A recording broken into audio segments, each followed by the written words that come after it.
man. What's up with your fakakta mishpah? Joyce the bitch should get fired. Ratings any minute. Joyce the bitch should get fired. I'm dying over here. How the hell did she get hired? Joyce the bitch should get fired. Absolutely. A highly respected corporate lawyer. So she may say, but she ain't. Here's a bitch who don't have a clue on what she's doing, but somehow she tickles their taint. Oh my God. Hey, Joyce the bitch should get fired. Joyce the bitch should get fired. How did that dumb broad get hired? Joyce the bitch should get fired. The sourpuss holds a bimbo, sticks her ass where her nose should not go. You don't belong here. Get a teaching job at Regent and stop destroying our show. She blows. Oh! Joyce the bitch should get fired. She blows. Joyce the bitch should get fired. She blows. How in the hell did she get hired? She blows. Joyce the bitch should get fired. Everyone at QAM. Joyce the bitch should get fired. She blows. She blows. Joyce the bitch should get fired. She blows. She blows. How did that dumb broad get hired? She blows. Joyce the bitch should get fired.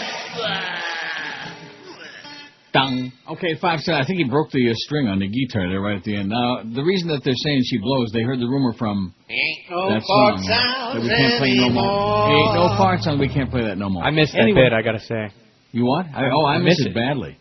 In fact, when you get your show, you can fire it up, and fire will be the operative word. And that's what really kills me about these people. Come on, Neil, grow a pair, show us some guts, yeah. Show us some stupidity is what they're trying to say. So the trend, it's not the book, I mean, it's the trend. We're dropping off a horrendous January, so it's February, March, and April. These are rolling trends 3 months at a time. Do I need to keep explaining after all these years? I would hope not. I would hope that our listeners, our audience, our ratings mavens, they know what it's all about. So Clarence will be walking in there any minute now, and when he walks in, you tell me whether he's smiling or frowning or got a corn cob up his butt or what. What the deal? What do you think he's going to be doing? I have no idea. I have no idea. Now, logic would say that probably he ought to have like a little smirk. I'm not going to say we have a great April, but it ought to be okay. And certainly dropping off January, we ought to be a little bit of improvement, especially in certain day parts. Although they got to drop off February in the morning. Do you know that in February? In men 18 plus in the morning that's 6 to 10. Oh, geez, because that includes the big O. Oh, no. They had a 0.9. Now, how is it possible in the daytime hours? I mean, there actually are people awake, like after 7, let's say, from 7 to 10 in the morning. How is it possible to get a point anything on this radio station? I mean, this station's been on the air for like 6,000 years. It's legendary. Not as legendary as I am, but it's pretty damn close. And you'd think that just by osmosis, just by, the final tubes making sounds with their mouth or with their whatever they do, that we should be able to crack a 1, wouldn't you? Yeah, you would think. But you look at that number and you say, well, and then, of course, you listen this morning. Well, where's Kenny today and tomorrow? Where's Kenny W.? I do not know. Oh, please don't tell me that it's going to be Kimba and O.J. McDuffie again tomorrow morning. Please don't say that. Oh, no. Because that's what we had this morning, the Kenny and Bo morning show with Bo and without Kenny and with O.J. McDuffie with the Juice Jr. Oh, God. And then tomorrow, we also got Goldie and I guess O.J. McDuffie is going to be the new Great Hope for the station, in which case we're doomed. Oh, baby. Woo! That means real tourists. Now, has Clarence come running in there yet or what? No, not yet. You're definitely going to give me the heads up and heads down. Oh, for sure. I think they have a word for that, heads up and heads down. But nevertheless, we can't say it. An expression? Okay, how are we doing? Yesterday we had 1,609 votes on the poll, including much freeping by Republican imposters. But that's okay. Who's your favorite Democratic contender? Barack Obama kicks ass, baby. He is the man. 479 votes. He had almost 30%. About 30, man. Of the total vote. None, I'm a Republican, 263, 16.3%. At least that percent went down under 19-something. It was almost 20% at one point because we were getting freaked by a bunch of idiots. Hillary, 223, and so Barack beats her by much more than 2-1 in our group, in our crowd. I think a lot of the support for Hillary is from women, don't you? And since we don't have any women audience, about 10, wouldn't you think that would be the case? Most of her, huh? I don't know. Women. What do you mean you don't know? You think that men want to vote for Hillary? Men No. Democrats? Well, there you go. John Edwards, 185, he with the very nifty, expensive haircut, and the wife with breast cancer. And I'm not making light of the fact that she's got breast cancer. It's just that it seems to be, you know, it's like, who's the other one? Yeah, who's the other one? That's dying or something. I don't know. Anytime somebody's got like some kind of a thing. John Edwards, 185. Dennis Kucinich, 177. None of the above, 109. Bill Richardson, 90, from New Mexico. Mike Gravel from Alaska, 70. And Chris Dodd from Connecticut, only 13. Wow. Soltanto 13. Solamente 13. See? Tredici. I don't know, these stupid-ass numbers. Why can't we all agree on English? You know, if we're lazy, it's easy that way, right? Right. Because, you know, if we want the world to agree on one language, it has to be the one that we speak. We sure as hell don't want to learn somebody else's language. Josh Cordes, by the way, gets ripped roundly by both Charlie B. and Sean, our two poll people. Oh, boy. I've got some heavy-duty stuff we'll get into. That shouldn't take more than 15, 20 hours. But in the meantime, and I keep thinking today is Friday. Do you think that's wishful thinking or something? I don't get it. I think we shouldn't come to work tomorrow. I don't know what that is. I woke up this morning and thought, it's Friday, you bastards. I don't know why. We got 601 votes on the poll today, which is really one of Charlie B's all-time worst. And we've only got 2 or 3 bedtime stories on the website, which is fantastic. Well, that's fantastic for you because it means no work, but not for me because I know I sent you more than that, but somehow that Outlook Express got all screwed up. It just, I don't know, it does some strange things. Strange things. So, you know, people are going to say, well, he was screwed off. He went off to Woodbine, didn't put any good stories for us. Well, that's not true. Listen, go to Woodbine every day, man. Why do you say that? You could win that $1,300 every day. It's available. You could do it. I'm telling you. Oh, Sit man, at that same machine, so man. Sick. You are so. Sit That at is a that good same machine. machine. In fact, one of the regulars came by and told me that on Monday, that machine, it's my favorite machine, one way down on the far right. That one on Monday paid $3,000, and then about 10 minutes later, $1,500 and $400 and $500 and $400. It was pretty good. Anyway, what difference does it make? All these people are going to be flying to Woodbine now. Oh, let me find Neil's machine, man. And I'll tell you one thing about that machine. When it's cold for like about 3 weeks. You couldn't get a dime out of that thing. So that's the way they're programmed, baby. Oh, they're programmed. Don't tell us that. Now, what's the story with Clarence? I'm just, killing some time here now. Maybe he forgot it was Trans Day? No, he didn't forget. Weren't you in there when he was there this morning? No, I wasn't. No, you must have been out doing a Joyce or something, because he came in there and he was in there for a little while. Much too long. About 30 seconds. But anyway, he promised he'll be back, and he faxed me the monthlies. That's why I know what the men 18 plus. We don't care about men 18 plus, because that includes like men, old men, even older than me, which is really old. And those people all are listening to Radio Mambi, Comunista, Comunista. That's the crowd, and they vote in gigantic, and I do mean vote, gigantic numbers. So it doesn't mean nothing. 2554 men, that's what we're looking for. 617 votes on this awful poll today. Now, do you think we're going to make 1,000, Chris? Because we do have the full 4 hours. We'll hit 1,000. I doubt it with this kind of a poll. What's the worst thing you've ever done at work that could be construed or misconstrued as sexual harassment? I didn't even know what to vote on there. I don't know. 617. Told a dirty joke. I guess that's what I voted, and I don't tell dirty jokes. I'm not a joke teller, you know? What?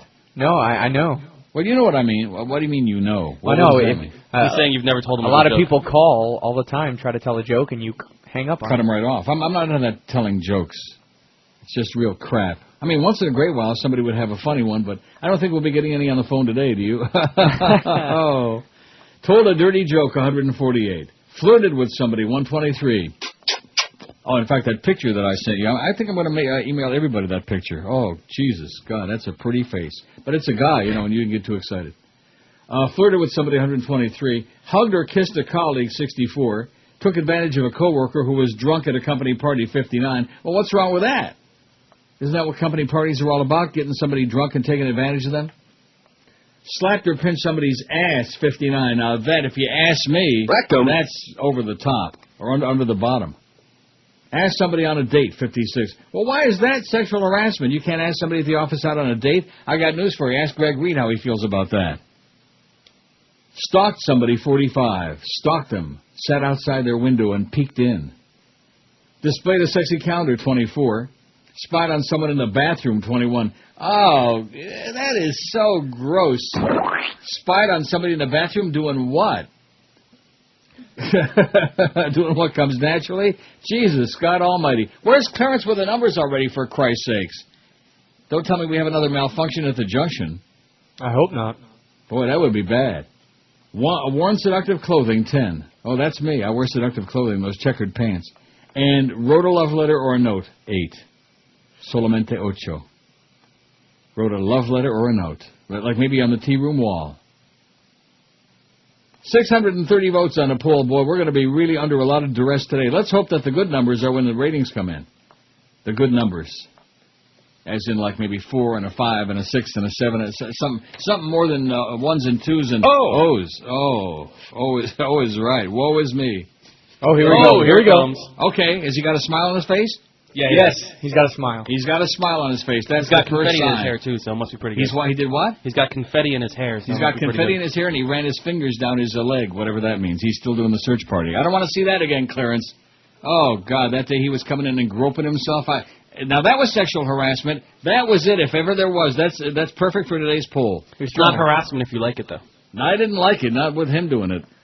Oh, God, I was like gagging. He doesn't have a pretty face like this guy.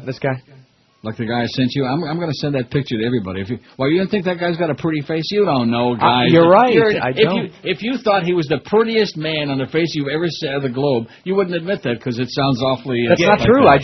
He just looks like some normal guy to me. He's normal, all right. I don't know. You know me. I'm just an old perverted queen, and I see somebody that looks really, really good to me, and I go, I get a little spastic. That's me. Like if you saw some hot chick on there, that's right, and you say, wow. Well, listen, let's do a break, and when we come back, maybe we got some good news. But then again... That the Lord even loves Neil Rogers. Won't tell you a story about a woman I know. She ain't exactly pretty, ain't exactly small. 4-2-3-9-56. You can say she died alive. Rosie, big, fat, lesbian, loud Rosie, attacks innocent, pure Christian Elizabeth. Rosie O'Donnell's disgusting. I mean, both inside and out. You take a look at her, she's a slob. She talks like a truck driver. He's at it again. Rosie's a loser. You know it, and I know it.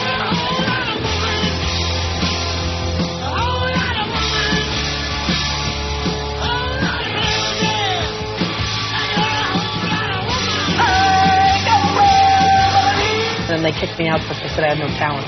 I have no vengeance towards the company, so I'm simply happy about the fact that it is finally over. I would like to make one thing perfectly clear for Rosie.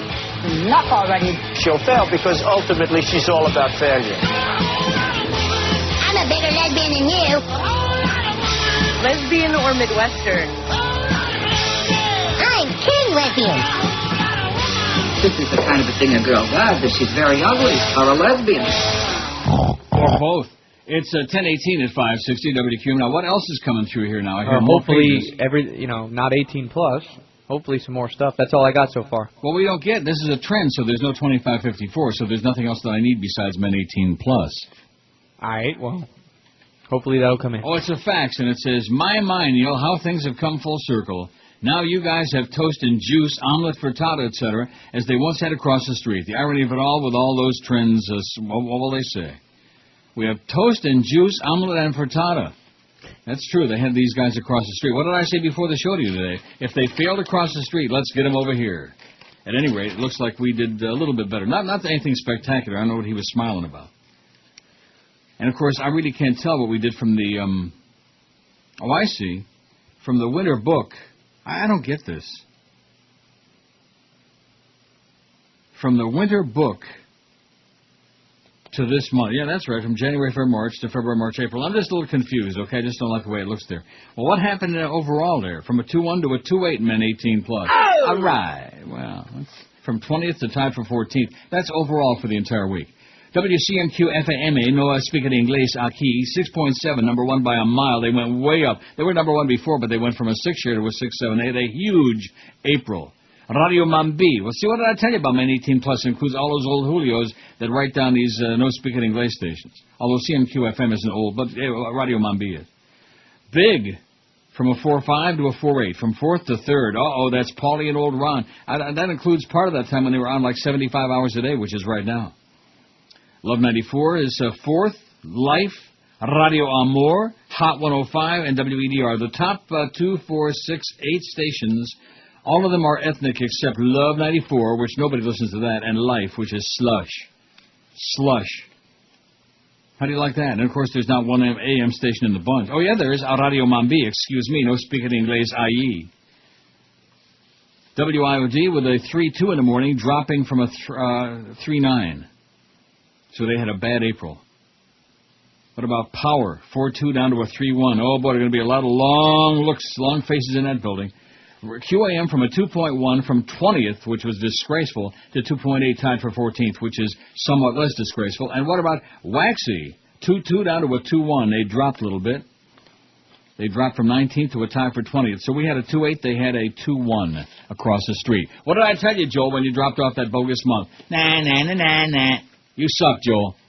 Okay, 6 to 10 a.m. This is a shocker to me. Amazing. And it must be because the juice was on this morning, even though these ratings were taken well before this morning. But nevertheless, big number 1. Of course, Paul and Old Ron, they do really well when Howard's on satellite. They went from 5.8 in number 2 in the winter book to 6.0 in the February, March, April. Number 1. Followed by Radio Amor, Hot 105, very ethnic. Radio Mambi, oh boy. See, again, this includes all those old toads. CMQ FAMA. Now, let's see. This is mornings. WIOD went from a 3.2 to a 3.3. Waxy from a 2.8 down to a 2.7. And the morning on our station, the Kenny and Bo morning show, from a 1.7 to a 2.5. So they only got edged out by 0.2 of a point. Oh, my God. Who wants Joe Rose anyway? We do. Oh, I'm sorry. We do, badly. So they went back up to a 2.5 in the morning. They must have had a humongous... I can tell you what they had in April. You want to know? Please. I know we had a 5-something, and that's 10 to 3. So 10 to 2, we might have had a 6. We did pretty good. Not great, but again, this is not our demo anyway. Let's see. 6 to 10 a.m. What did I say? They had a 2.5. That's a 7.5 over 3 months. They had 2 from a 3.2. They had a 4.3. Whoa. Hold on, Nellie. They had a 4.3 in the morning in April. You believe it? Anyway, 6 to 10 a.m. I just gave you, right? Midday, 10 to 3. Now, we didn't exactly kick ass. This is 18 plus, of course, because CMQ FAMA is number 1 from a 7.9 up to an 8.1. They're still number 1. 18 plus. Radio Mambi is number 2, 18 plus. Love 94, Life, Big, 4.0 to a 4.6. IOD 4.5 and QAM 4.1. That's 10 to 3. So we did probably about who knows, 4.5, 4.6. We're right there with Paul and Old Ron. You see that material works real well the first time and the second time when they recycle it. That's how good it is. Now what about Waxy, baby? What about the loudmouth New Yorker across the street? Wins. Air America had a 2.5 flat, same as they had in the book, in the winter book. Waxy, 1.7 down to a 1.6. They're still number 21. We're number 7. They're number 21. We had a 4.1. They had a 1.6. And between 10 and 2, we had probably close to a 5. Men 18 plus. That means men 25-54. We had probably a 6-something, maybe even more. See the way you rationalize these numbers? You keep working them up, and then you look across the street and you keep knocking them down. Not too good, said the kid with the big mouth. 3 to 7 in the afternoon, Big is still number 1, 4.8 up to a 5.2. Or actually, they went from 2nd up to number 1. That must be because Paul and Old Ron are running reruns. Radio Amor is number 2, Love 94 is 3rd, CMQ, Radio Mambi, Life, and then QAM from 15th all the way up to 7th, from 2.8 up to a 3.7. Which means, you know what that means? I don't see you on the first page. Oh, not Dan LeBastard. Uh-oh, and he's not on the second page. Oh, no. Did I miss something here or what? Holy moly, rat man. Well, he didn't drop that much. Wins, Air America from a 2.4 up to a 2.7. What about IOD? Isn't that, what's his name? Schmidt, yes. Schmidt. 4.3 down to a 3.1. Oh, wow. He must have had a disastrous April. He must have vanished from the dial. Waxy from a 3.0 to a 2.5. From 13th down to 19th. Looked like across the street they took a little bit of a tumble there. Jack and Jill went up the hill, and Dan LeBastard fell on his ass. Wow. Now, what did we have again? We had a 3.7, and he had a 2.5. Wow. And again, this is just like 1 month, the change. But nevertheless, it's fun to poke holes in their story. They don't have any story. They had January. They had one bogus month, and now they're right back where they were.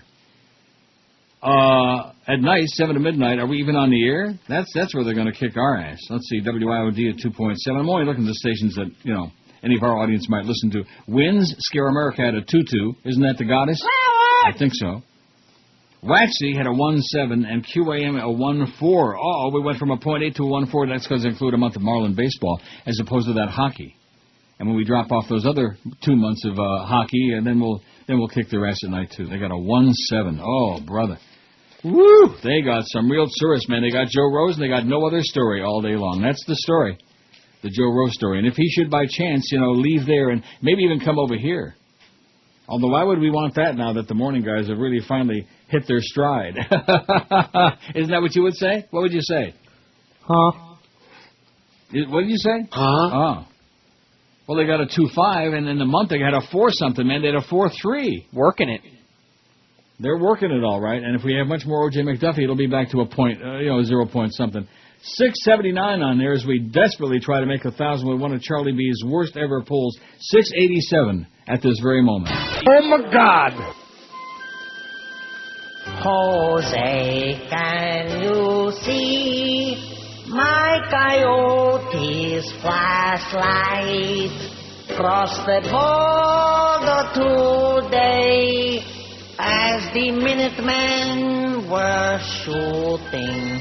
Drove 10 guys in one car through the desert all night. To the protest we marched, but they just thought we were looting.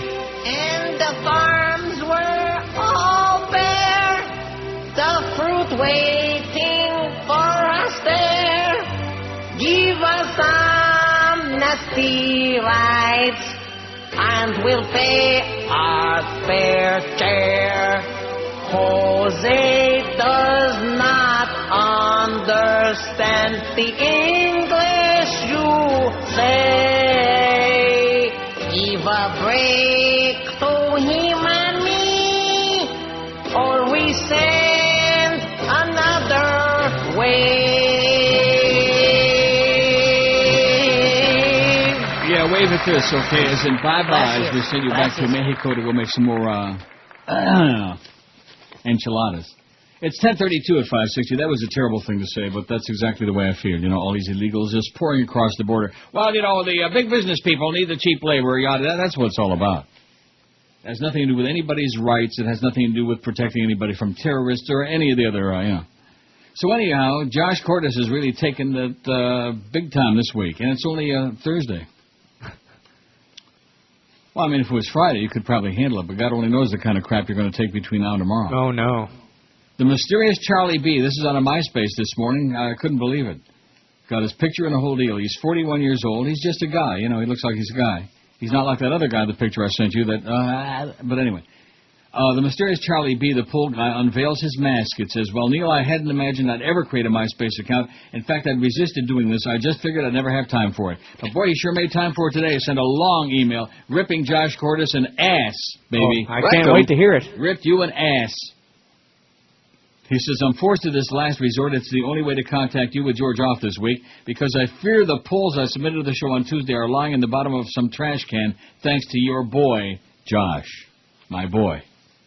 Well, boy. It says, I hope I'm wrong. I certainly don't want to accuse him of something he didn't do, but I haven't heard you mention receiving them the last 2 days. Do you want to fill it in from there? I mean, because I have sent you some polls.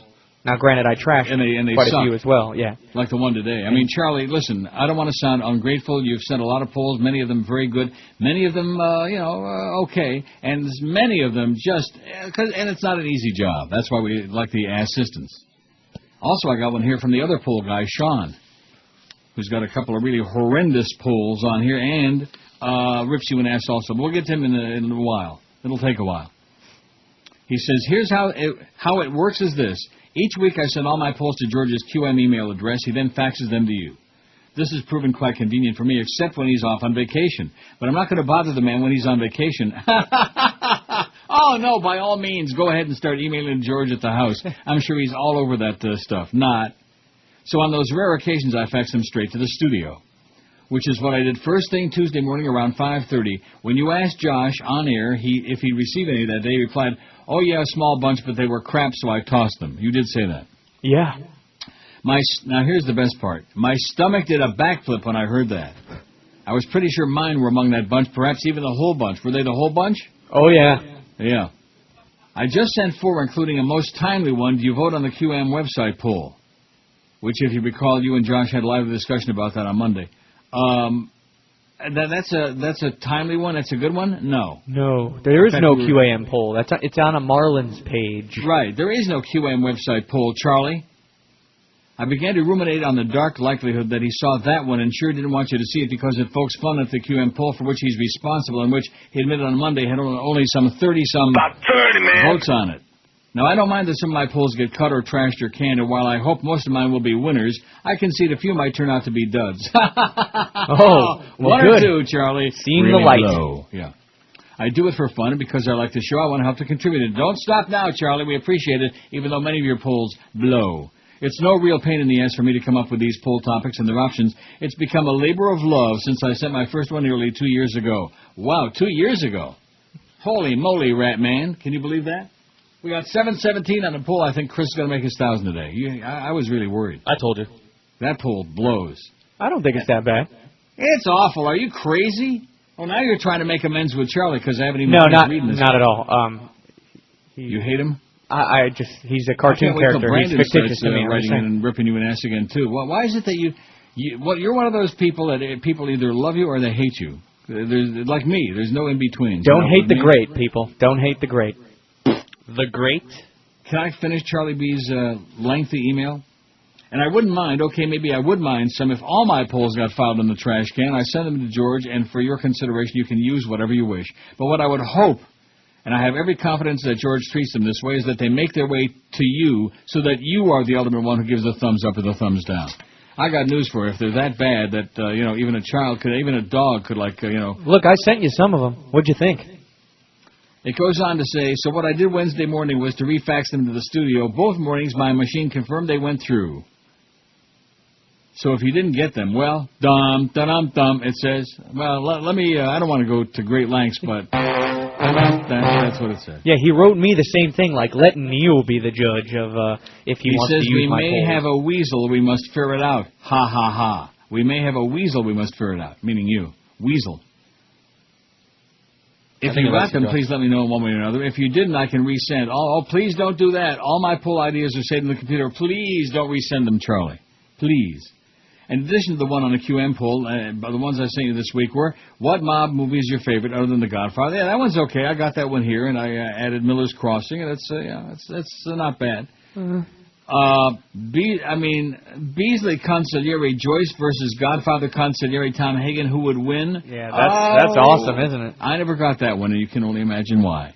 I mean, Charlie, please, pop a couple of pills, okay? Now, I'm not going to make any recommendations. I'm not a big pill guy, but just find a bottle with some pills in it and pop a couple. It can only help. And the 51st state should be. I've got that one here, too, but she seems obsessed with that one. And the list he's got is Britain, Canada, the Conch Republic, Cuba, Guam, Iraq, Israel, Mexico, Puerto Rico, the Virgin Islands, and Washington, D.C. Oh, Charlie.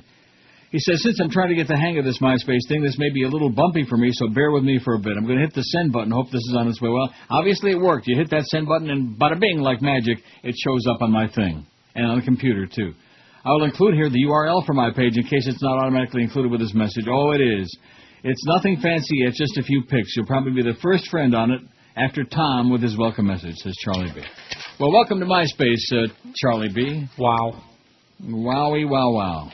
Very emotional. Yeah. He just needs to be a part of the show, I guess. He wants to. Well, what's wrong with that? He contributes. Well, every day for 2 years, yeah. Well, so what's wrong with that? How many polls have you come up with in those 2 years? Well, I'm getting paid to do this. Or do I was getting paid to do. And you still haven't come up with any polls. Yeah, now, Sean, our other poll maven, Yeah, the audience takes it for granted. Well, you spend all that time with the polls. Polls aren't easy coming up with a different idea. Now, the one about, Obama and Hillary and all that stuff, that's easy. That kind of stuff is easy. But how many of those can you do, Paper or plastic, or is our management spastic, stuff like that. And, of course, they're going to be running around now, beating themselves on the breast, going, oh, ho, ho, ho, ho, look at that, we're coming back, ho, ho, ho, like that. You think they are? I don't know. I mean, these trends were certainly an improvement. We're moving in a better direction. We've stemmed the flood of blood. The flood of blood. That's what we were drowning in. Anyway, we better do the break, and then we can get into Sean's crap here, and then we'll get to the show. Bob Barker taped his last show yesterday. It's going to be on a week from tomorrow, the 15th. He taped his last show. I'll be sure to have everybody neutered or spayed or like that. Help solve the overpopulation problem. Don't you think that makes sense? ZPG, zero population growth? There you go. I mean, some of you people out there, I'll decide who can reproduce, okay? Some of the people can have like 1 or 2 kids. After that, a whole bunch of you. Especially if you're really, butt ugly. Yank it, baby! New on Fox, from the creators of Dancing with the Stars. It's Rehab with the Stars, starring Lindsay Lohan. Lindsay reportedly is checked into rehab at Promises in Malibu this morning, where she might have a house account. Paris Hilton. Paris Hilton, late this morning, she was officially charged with drunk driving. And Britney Spears. Did Britney Spears check into rehab? I can understand all these people thinking it was great. But for me, it was too raunchy. Tonight, 1 star is out the door. Lindsay was totally passed out. Rehab with the Stars. Packed with more of the celebrity shame we need to make us feel better about ourselves. Irresistible. Just checked her into rehab. They're not exactly going to let me check her out and take her to the bar. Tonight on Fox. 10:45, can't wait. So anyway, WIOD in middays went from a 5.2 in the book down to a 4.5. They had a really bad April, which is only wonderful, because that's mostly Rush. They had a 4.5, we had a 4.1. That's again from 10 to 3. So from 10 to 2, probably about even Steven between us and IOD, which we usually beat the pants off him. But then again, we've had some issues here. We've had some issues here at QM, but we're bouncing back in spite of the odds, okay? We're bouncing back like a rubber ball. Now, here's what Sean has to say. I don't know if this is all that interesting to the audience about everybody ripping you an ass, but I think they enjoy that. Do you? I don't know. It's kind of fun little controversy as opposed to kissing ass, Okay. I mean, kissy is very boring to me. That's why with the callers, love your show. Well, great, Not that we don't appreciate that, but Jesus, God, it's boring. 746 votes for you there, Chris, and it's not even 11 o'clock yet, damn it. Yeah, baby, let's go. Here's what Sean has to say. Sorry, but sometimes I'm a day or 2 behind with the Neil Rogers show, but you must straighten out Josh. No, you straighten him out. And stop him from licking Barry Bonds' cup long enough to listen to reason. Oh, gross. Even if you set aside that Barry Bonds plays in ballparks with Little League dimensions against mostly minor league pitchers, Can I finish this without you interrupting? Okay. Hitting a juiced ball while being juiced himself. Think just of the raw numbers. If Babe Ruth had the same number of at-bats as Bonds, he would have had 820 home runs. Even more sickening, if he had the same number of at-bats as Hank Aaron, meaning the Babe, he'd have 1,051 home runs. If Bonds had the same number of at-bats as Babe Ruth, he'd have only 650. Plus, that kid on the hospital gurney in Iraq has a better arm than Bonds. Remember in his last act for the Pirates, while the pennant was on the line, he couldn't throw out Sid Bream at the plate, who was slower than Jabba the Hutt from short left field? Sid hadn't yet reached third base when Bonds got the ball. The throw bounced more times than one of Larry King's checks and reached the plate halfway through the postgame show. Now, you got to admit that's pretty creative. That was funny. That was good. I'll give it to him. The throw bounced more times than one of Larry King's checks. Uh-huh. If Babe Ruth had never picked up a bat in his life, he still would have gone to the Hall of Fame as a pitcher. How many wins does Barry have as a pitcher? Oh, Jesus. How about Jesus? How many wins has he got? Jesus saves, and, Barry juices up. The only thing that would make me more ill than that bloated, spoiled narcissist are his apologists, meaning you, of course. So he takes a nice shot at you. Boy, they're all just picking on your ass. It's a classic Bonds hater for and then who he he follows is. it up. Sean, everything that you say I agree with. Barry Bonds makes me vomit. He just makes me sick to my stomach. The number is tainted, and the whole thing is it's a joke. So, and that's why baseball's a joke. That's why I don't watch it. The whole thing is a joke. And, of course, not to mention expansion. He mentioned that way, talking about minor league pitchers, which is true. I'm sorry? You got... When Babe Ruth was playing and Henry Aaron, we didn't have all this rampant expansion, so we didn't have all these minor league pitchers masquerading as major league pitchers, which most of them are not. But anyway, look at Sean's polls. What was your favorite job of overacting? And he's got a very short list here. He's only listing 5. So I guess he's going to leave it to me to do some research like that. He's got Al Pacino for Heat. But, oh, my God. I never saw Heat. Did you see Heat? Yes, I did. And he was overacting in that? No, I thought it was a good movie. Yeah, I agree. But said of a woman, I mean, every 2 seconds he's going like that. Talk about overacting. It was not a good movie. There was one really good scene in it, but other than that, it sucked. Peter Finch in Network was overacting. Oh! You're right about Sean, man. He's history. Peter Finch in Network and Gloria Swanson in Sunset Boulevard. You don't understand, Sean. They were playing the role that they were hired to play. How could anybody say Peter Finch was overacting? I'm as mad as hell, and I'm not going to take this anymore. Oh! God, that just gives me spilkies. I don't even know for sure if Sean knows what that means.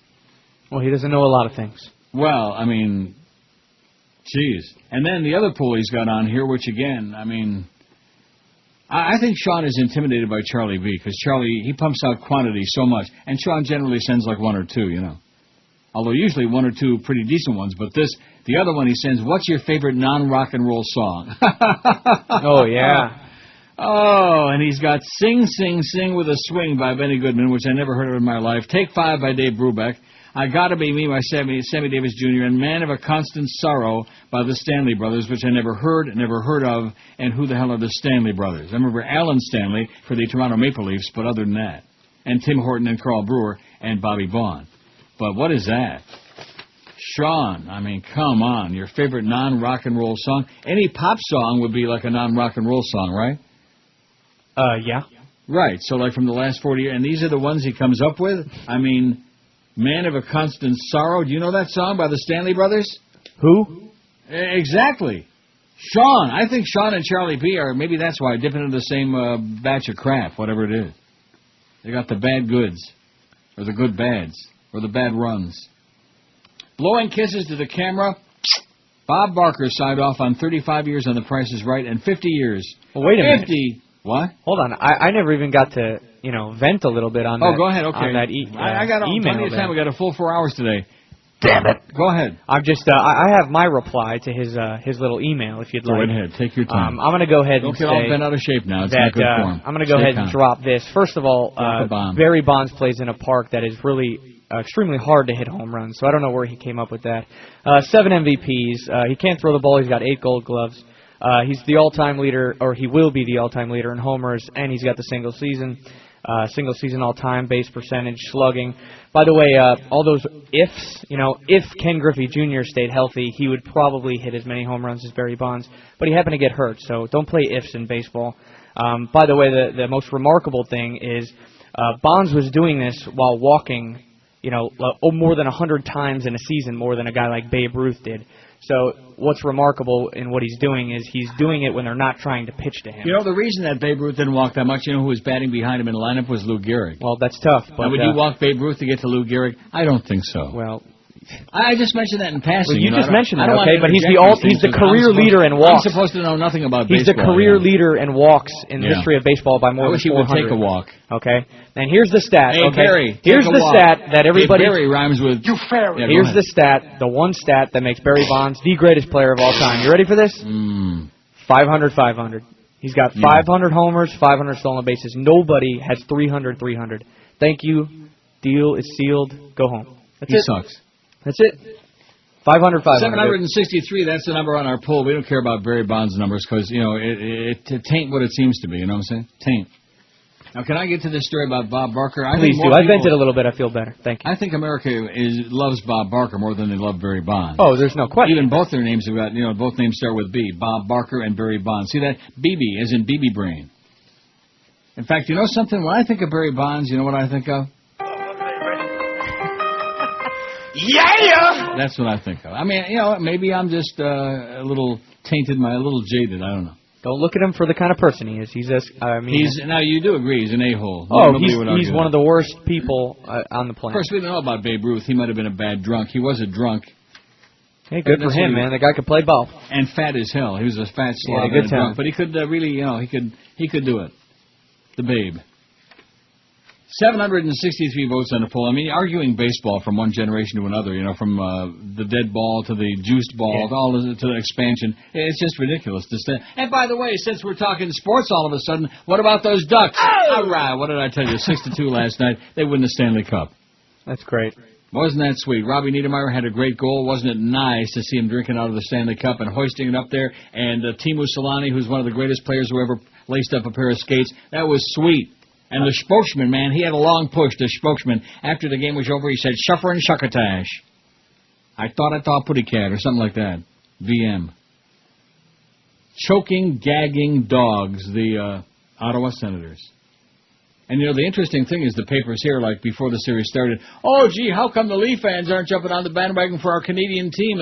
Because the Leaf fans, like everybody else, hates Ottawa like poison. That's why, including that damn little Daniel Alfredson. Boy, he had a hell of a game last night. He's a great player, but I hate him like poison. There's another example. Great player in his sport, but just an obnoxious hate. I hate him. Hate him. I hate him more than Barry Bonds. You want to know why? Because I don't watch Barry Bonds, because I don't watch baseball games. I see the Marlins won a game last night. You know what my response to that is? Good. Pack him a salami sandwich on the way out of town. Pack him a Teemu salami sandwich. Teemu Selanne. Now, do you know who that is? No. I mean, I've heard the name, because I've probably posted a few stories on him, but I don't. You've posted a few stories. If he walked by me, I wouldn't know who he is. You'd know him, all right. Number 8, baby, the Great Finn. Why, he's got a big salami?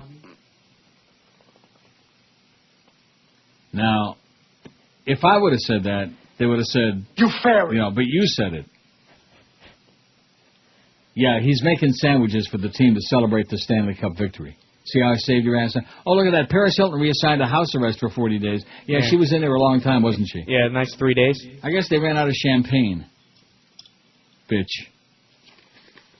See, you're getting me all whipped up about stuff that I don't really care about. If Barry Bonds hits 4,000 home runs, you know what? I don't care. It's inconsequential to me.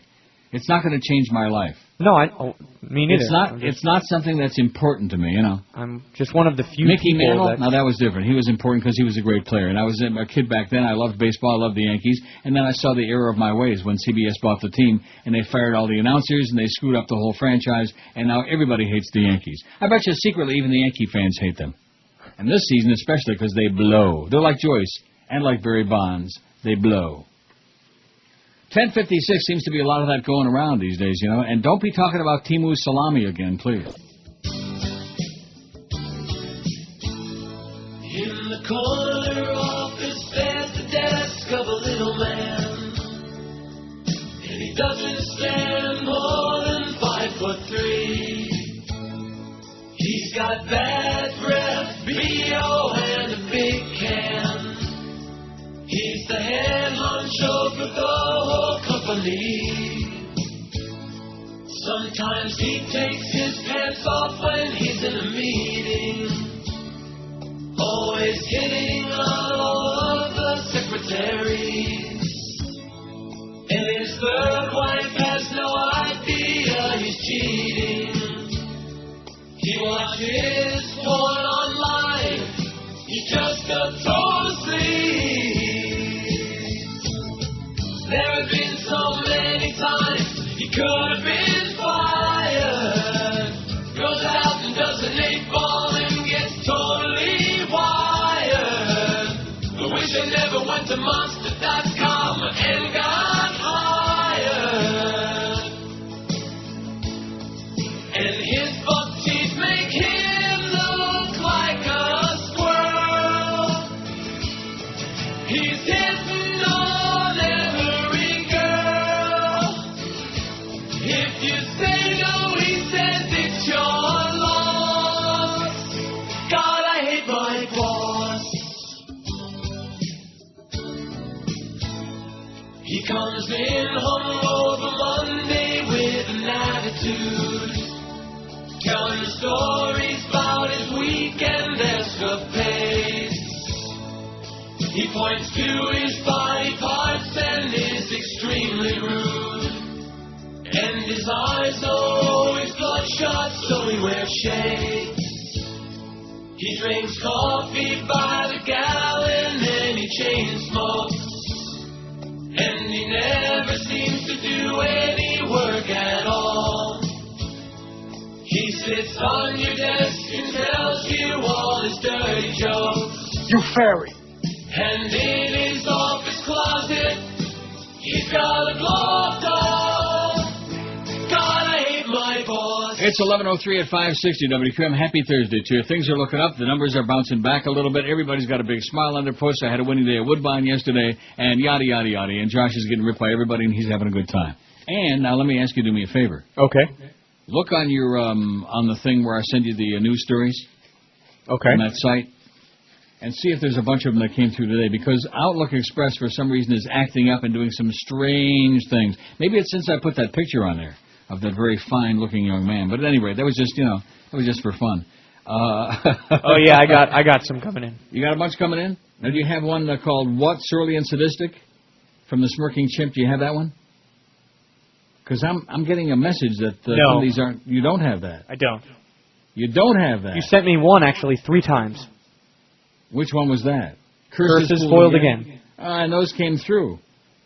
Well, that's because this thing is it's acting up. And what did I tell you before the show this morning? Now, stop sending me that damn image, man. I got it 3 times. Sending you what? That damn image of that dude. The picture of that dude? Yeah, that guy. Hey, I'll tell you, you can send me that picture all you want. But anyway, don't be circulating that, okay? That's I don't know if that's... Oh, actually, I already sent it to all my friends. I mean, what am I going to do? Josh is circulating it to everybody he knows. What do you think of this guy? Yeah, all the gay guys. Doesn't he have a great face? Yeah, he does have a great face. Now, the audience is probably wondering, why would I send that to you? I don't know why. That is a good question. Forget. I don't know. It was something to do before the show. Right.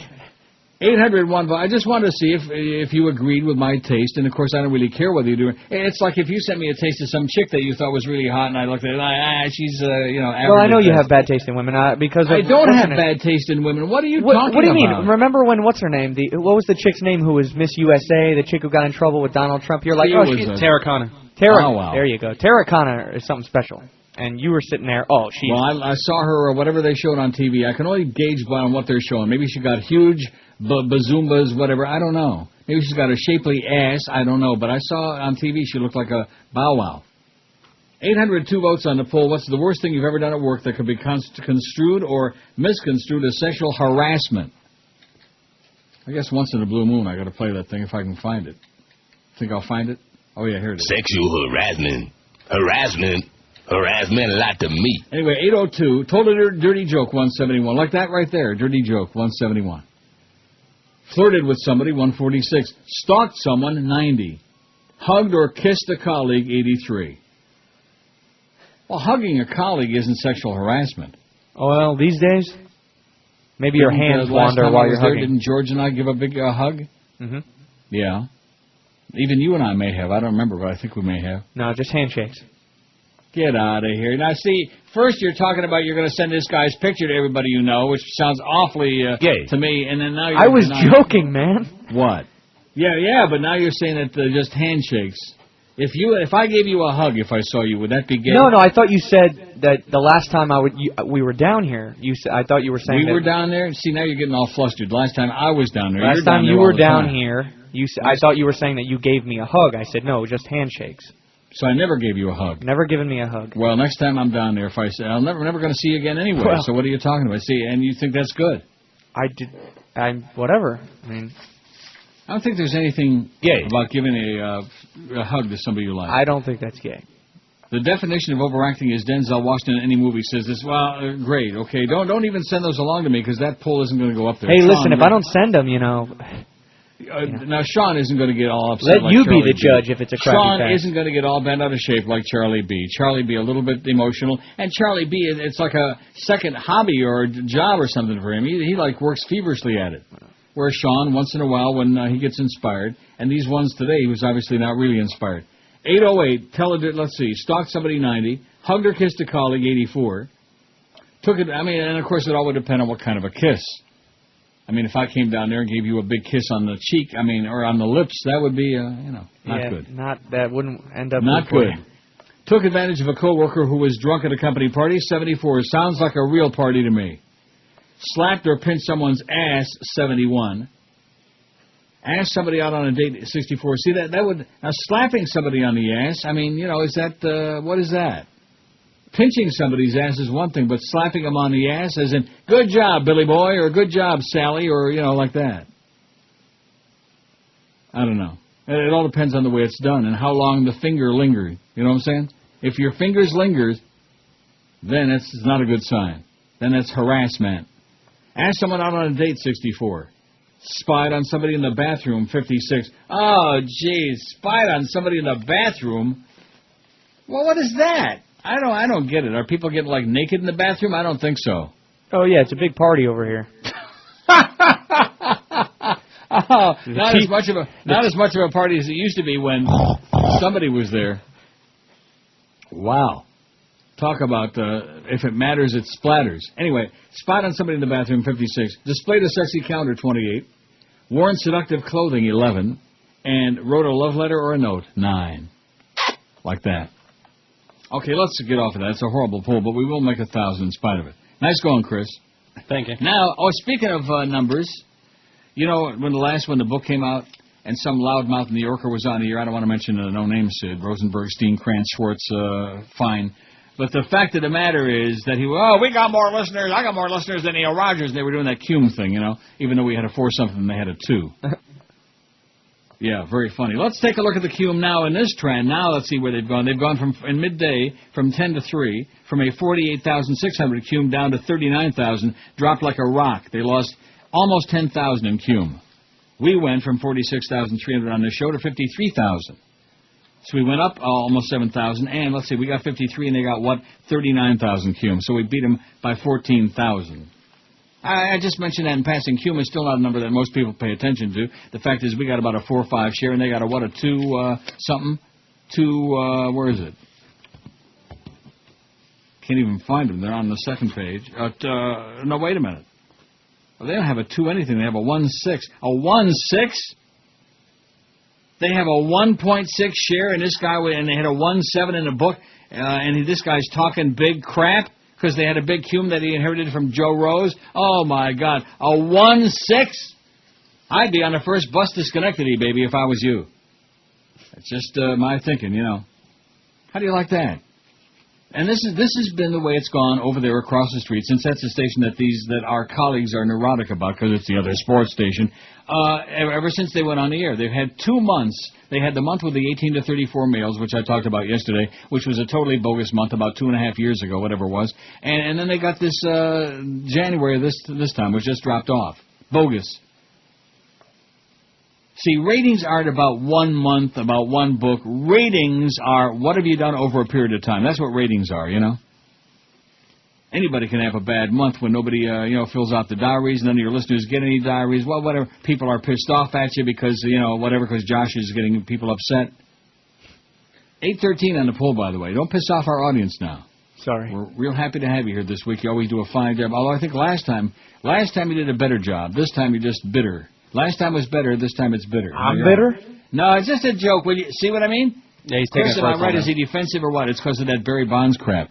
Sean is right. You are sniffing his jot Rectum and cup and all this other. Same thing. I just know baseball stats, and that's how I realize he's the best player. That's all. Don't get mad. Get even. Fox News Channel issued a second on-the-air apology yesterday for mistakenly running tape of a different congressman while reporting on the indictment of Representative William Jefferson on bribery charges. He's the guy with the cold hard cash that had $90,000 in his freezer. House Judiciary Committee Chairman John Conyers of Michigan, whose picture aired while Fox anchors talked Monday about Jefferson's indictment, had been unhappy with Fox's apology Tuesday. Both congressmen are black. They don't look anything at all like each other. Oh, yeah, all those black people look alike. Right, sure. Conyers was reportedly upset that Fox's first apology was nonspecific and didn't mention that he was the victim. Yesterday, Fox News anchor Martha McCallum explained to viewers that a production assistant picked up a tape that had been identified as a meeting about Jefferson. The picture showed Conyers. We regret this mistake, McCallum said. We in no way meant to suggest there was any connection between the Jefferson indictment and Congressman Conyers. We've extended our apology privately to the congressman. We do so here as well. Bada-beep, bada-boop, bada-bop. A Conyers spokeswoman had no comment about the second apology, other than to say, as far as Fox is concerned, Chubze and Dreary. That's what I think they said. How do you like that? John Conyers talking Yiddish, huh? You go, John. Impeach those bastards. Now, and here's some good news. A federal judge has rejected a church's attempt to dismiss a defamation lawsuit that's been filed by the father of a fallen Marine after crazy church members picketed his son's funeral. U.S. District Judge Richard Bennett on Monday ruled against the church's contention that the court would be forced to decide between different religious viewpoints, as if. Albert Snyder of York, Pennsylvania, is suing the lunatic Reverend Fred Phelps and his Topeka, Kansas-based church after church members demonstrated at the funeral of Lance Corporal Matthew Snyder of Westminster, Maryland last year and posted pictures of the protest on their website. The church claims that the death of American servicemen and women in Iraq is God's punishment for this country's tolerance of homosexuality. These are certifiably people. Its attorneys have argued that members have a First Amendment right to express such opinions. Snyder's suit said that such rights do not extend to funerals. The latest motion to dismiss the case was filed by Rebecca Phelps Davis and Shirley Phelps Roper, two daughters of Fred Phelps, founder of the Westboro Baptist Church. Phelps had raised similar issues in an earlier unsuccessful attempt to have the case dismissed. The case goes to trial in U.S. District Court in Baltimore in October. They should take Fred Phelps and all of his ilk and put him in Alcatraz. 8:14 on our world-famous full will slide into 1,000 real easy, just like Barry Bonds sliding into third base. Hurricane f***ing blow! Real American a-holes. Real American a-holes. We salute you, Mr. Public Restroom Toilet Tissue Dispensary Filler Guy. Mr. Public Restroom Toilet Tissue Dispensary Filler Guy. On the food chain of life, you are an amoeba. Even the cart return guy mocks you as you head to the supply room to stock up. Gotta take some mints now. While your peers acquired their job skills at the local community college, you learned everything you've ever needed to know in that rancid turlet at the corner gas station. Put a tiger in your tank now. When you take your work home with you, it usually involves some sort of nasty rash.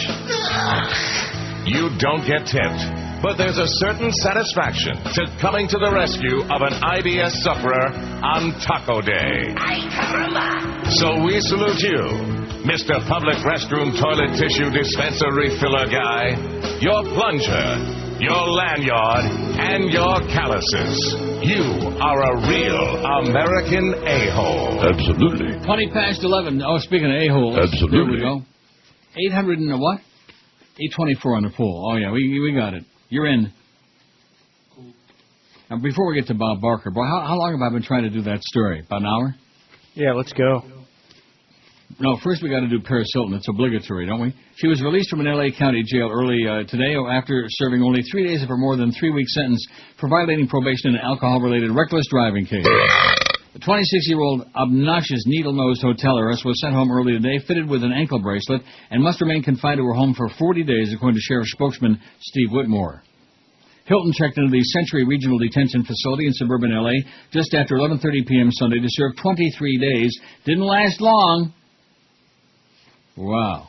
I'm trying to be strong right now, she told reporters when she checked in. I'm ready to face my sentence. Even though this is a really hard time, I have my family, my friends, and my fans to support me, and it's really helpful. Plus those millions and millions and millions and zillions of dollars. Hilton was housed in the special needs unit of the 13-year-old jail, separate from most of its 2,200 inmates.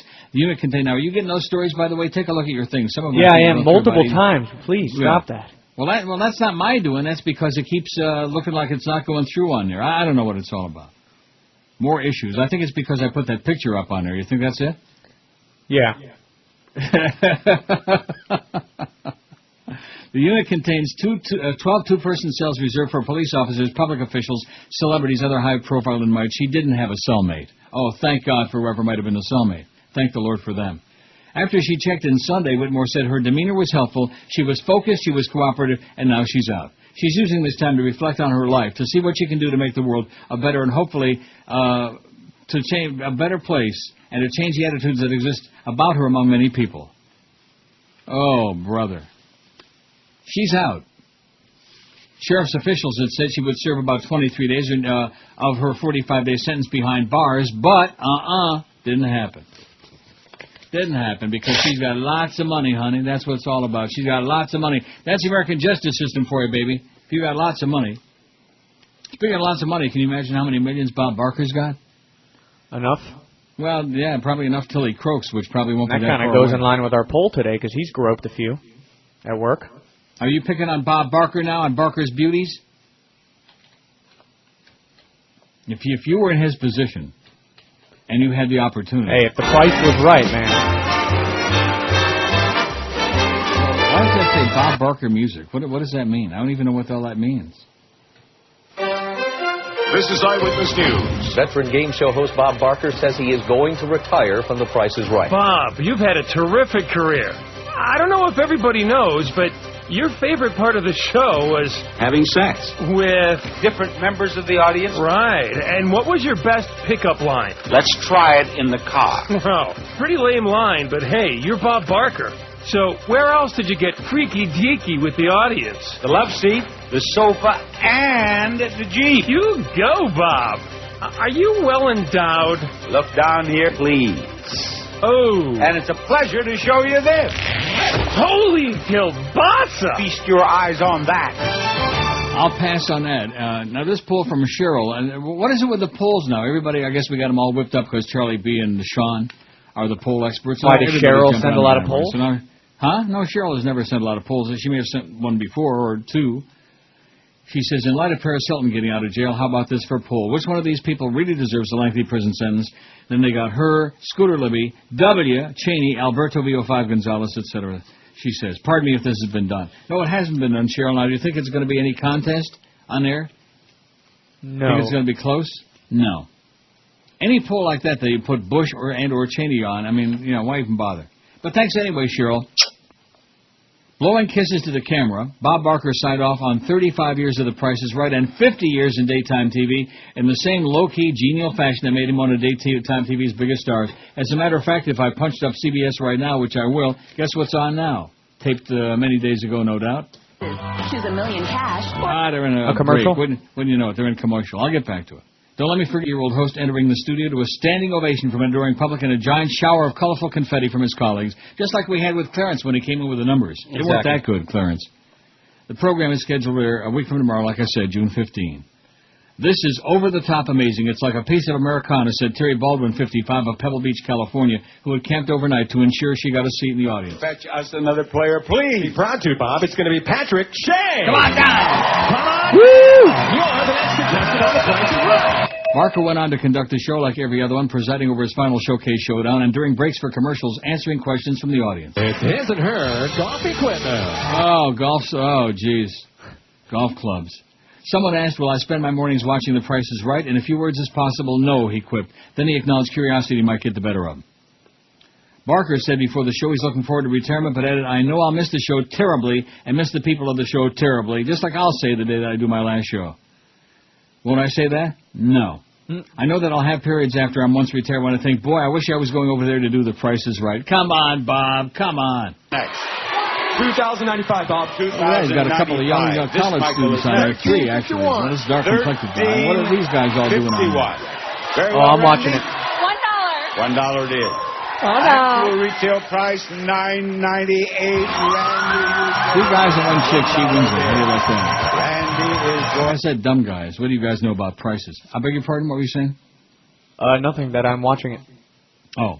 Barker said before the show he's looking forward to retirement, but he began his national TV career in '56 as host of Truth or Consequences. First appeared on CBS's The Price is Right September 4th, 1972. He's been the face of the show ever since 1972, boys and girls. That's like a lot before many of you were born, including you guys.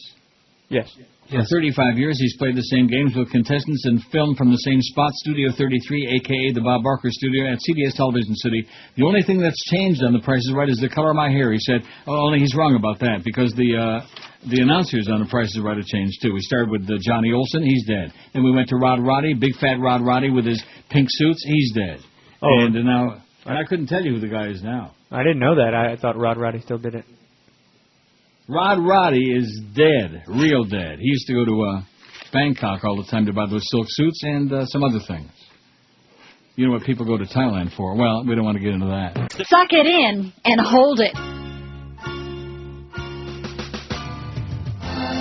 Bye-bye, Cindy, Cindy, bye-bye. Thanks for trying and wasting your time.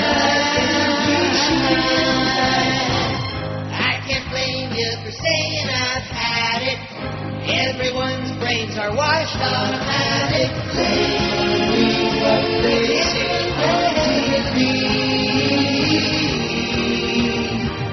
They care more about American Idol and getting spoon-fed mindless smile. They won't know till it is home or there. Simply bad.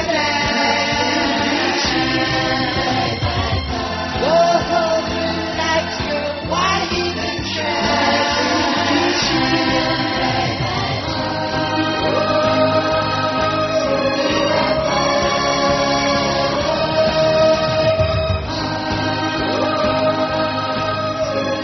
11:33:27 at 560 WQAM. We got 848 on the poll. We'll get to the 1,000. No pressure, I don't think, right? Everything's calm, cool, under control. Yeah, you notice they got another chick up on the panel. Are you watching The Price is Right? No, And the three dumb guys, she won the thing, and she's up there going for a car now. Hello? She gave Bob a big hug, and boy, he was smiling from ear to ear. The last number, 841-5302. Don't you think an honor of Bob Barker we ought to carry like every show from now through next Friday? Here beside you, we Jennifer. should. She has a price of $15,995. Is she a winner? No. Now, you don't need the stages yet. If there are some numbers right, you'll get another chance. Are there any numbers that are right? Oh, yes, the one. There you go. Let's carry The Price is Right. See, if they wanted to hear The Price is Right, they'd be watching it on their TV. Although maybe they're car driving right now. It could be one of their last opportunities to hear the lucid sounds of Bob Barker while he's still lucid. Barker has influenced the show's prizes over the years, said longtime producer Roger Dobkowitz. Because he's a vegetarian and we respect his wishes, we don't advertise meat products on the show, he said. At Barker's request, they also stopped giving away fur coats. Remember that? No. His long reign has also inspired fan traditions. Most female contestants, even some men, kiss him on the cheek. Oh, even some men? Yay. Oh, boy. I've never seen that. Have you? Only in Borat. No, seriously. I'm talking about on The Price is Right. Have you ever seen a guy contestant kiss Bob on the cheek? That would be really cheeky. Members of the military wear their uniforms, college students wear the university sweatshirts, and groups of fans come in matching custom-made T-shirts. And that chick right there, she's dressed like a slob, but she's got nice boobs, and everybody's saying, like that, you know. I'm sorry, the one that was just on there? Yeah, she had good boobs, but nasty. She was a bit of a hose beast, if you ask me. Yeah, that's what did I just say? I didn't say she was hot. Listen, if you don't think I know a hot chick when I see one, man, you are crazy. There's something wrong with your brain. Dude, I'm judging by the Miss USA. That's one. Anyway, you know something? Pictures can be really deceiving. Like the picture I sent you, for example. Now, that guy, you look at the other pictures on his profile thing there, and he looks pretty ugly, you know. It's taken at a good angle. It's taken, on a good day when the sun was shining, whatever the deal is. And you know what I'm saying? You can airbrush, you can touch it up, you can do whatever you want. Some people, like me, for example, unless you put a bag over my head and my body, it's not going to look too good. You know what I'm saying? Yeah. Just because you see, unless you meet somebody in the flesh, unless you meet them in person, you don't really know what they look like. Some people photograph well, some people photograph terrible. And some people, when the camera goes, like Bela Lugosi, when the mirror comes out, he runs away, puts up the cape, and hides. Blech. As the legendary host counted down his last days on the air, fans from around the country made pilgrimages to L.A. to see him. Dozens camped overnight near, I think I read this part, near CBS studios for a chance to say goodbye during his final week of shows. He's part of American culture, said Mark Dubb, a NASA engineer who flew to Houston to attend the last show. He flew from Houston. Barker's 35-year price tenure was checkered by lawsuits brought by past Barker's beauties, the gown-wearing hostesses who present prizes such as microwaves, pinball machines, and brand-new cars.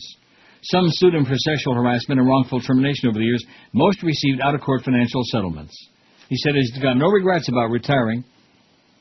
He says, I expected to have second thoughts. But when you think on the last show he would do something, I mean, we haven't seen it yet, and we're not going to see it because it's next Friday.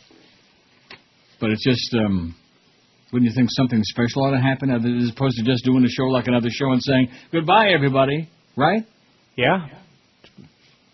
Pretty mediocre, if you ask me. He says he'll miss the show. How many 83-year-old men get up every morning knowing they're going to have a standing ovation sometime during the day? Wow. I know I get a sitting ovation every day during the show, don't I? Yeah, every day. Though Barker joked that all the TV is going to end when he retires, The Price is Right will continue in the fall with a new host who has yet to be named. Among those reportedly in the running are Todd Newton of the E! Network, Mark Steins of Entertainment Tonight, George Hamilton, who's as boring as dog poop, and John O'Hurley. I have no idea who he is. You're never going to be able to find somebody just like Bob Barker, said Cecile Frot-Kutaz, Chief Executive of Fremantle Media North America, which produces the show. They're large shoes to fill. Hey, no. I wonder who that was. Boy, Bob sounded a little bit... well, you know, when you get to be 120, you start making strange sounds with your mouth. Let's take a look at that poll if we must. It's really a bad one. Now, do I have a decent one for tomorrow? I hope. Look at how excited these people get on this. This is just ridiculous. Come on Here's over another here chick. now She'll to win. the other She's end, nasty. Kelly. And Kelly... She's got like raisinets. Showed me She her looks like shirt during the last commercial. You see? Can you see it? No, actually, her little boobs, baby is but sitting you know in front of the television set watching our show. And she's going to grow up and be a wonderful woman. Here's the next item up for bid. There's a fun trampoline. Oh, yeah, that's what I always wanted. You know, I actually used to have one. Now a big one like that. I used to have a big one like that. Did a big one? I had like one of those you can put in your bedroom. I had one of those. That's good exercise, man. Good aerobics. And you jump up and down and you fall on your ass. Maybe that's what I need here, is a trampoline. And of course, I'd have to have somebody really acrobatic to jump up and down on the trampoline with me. I think his picture is about 400 times on your... Now, I guess those stories are coming through, okay, so I don't need to keep repeating, because I keep getting a message... please stop repeating. Huh? I'm getting each of them twice. But how about the picture? Do you need a few more of those? I got like 8 of those. All right. Now, does he look better than any one of them? Is there anyone you say, hey, he ain't too bad, considering? Now, this kid that just won there, he's human-looking. Not sensational, but human. 856 votes. Can I get back to CNN and get off this stupid-ass Price is Right? That's you guys' influence. Oh, we better turn on the Price is Right. Bob taped his last show yesterday. Who cares, you know? I don't dislike him or anything. I mean, I like him just fine. I enjoy the show. But it's not like my life is going to change because Bob Barker isn't on TV anymore, right? In fact, that might be helpful to us. All those old housewives who are watching Bob Barker every day, they're going to turn on the radio because old Neil is on the radio. They can just sit back and get a few cackles, right? Sure. 856 on the poll. I'm not going to read the... I'll do it later on. I'm too embarrassed, aren't you? I don't want to get Charlie B upset or get even for the horrible things he wrote about you, but I'm kind of embarrassed to be associated with this poll. Tom, can you get me off the hook? For old time's sake. Can't do it, Sally. The Florida Marlin, exclusively on Sport Hole Radio, 560 WQAM. You just gotta listen. Please? Please, won't you listen?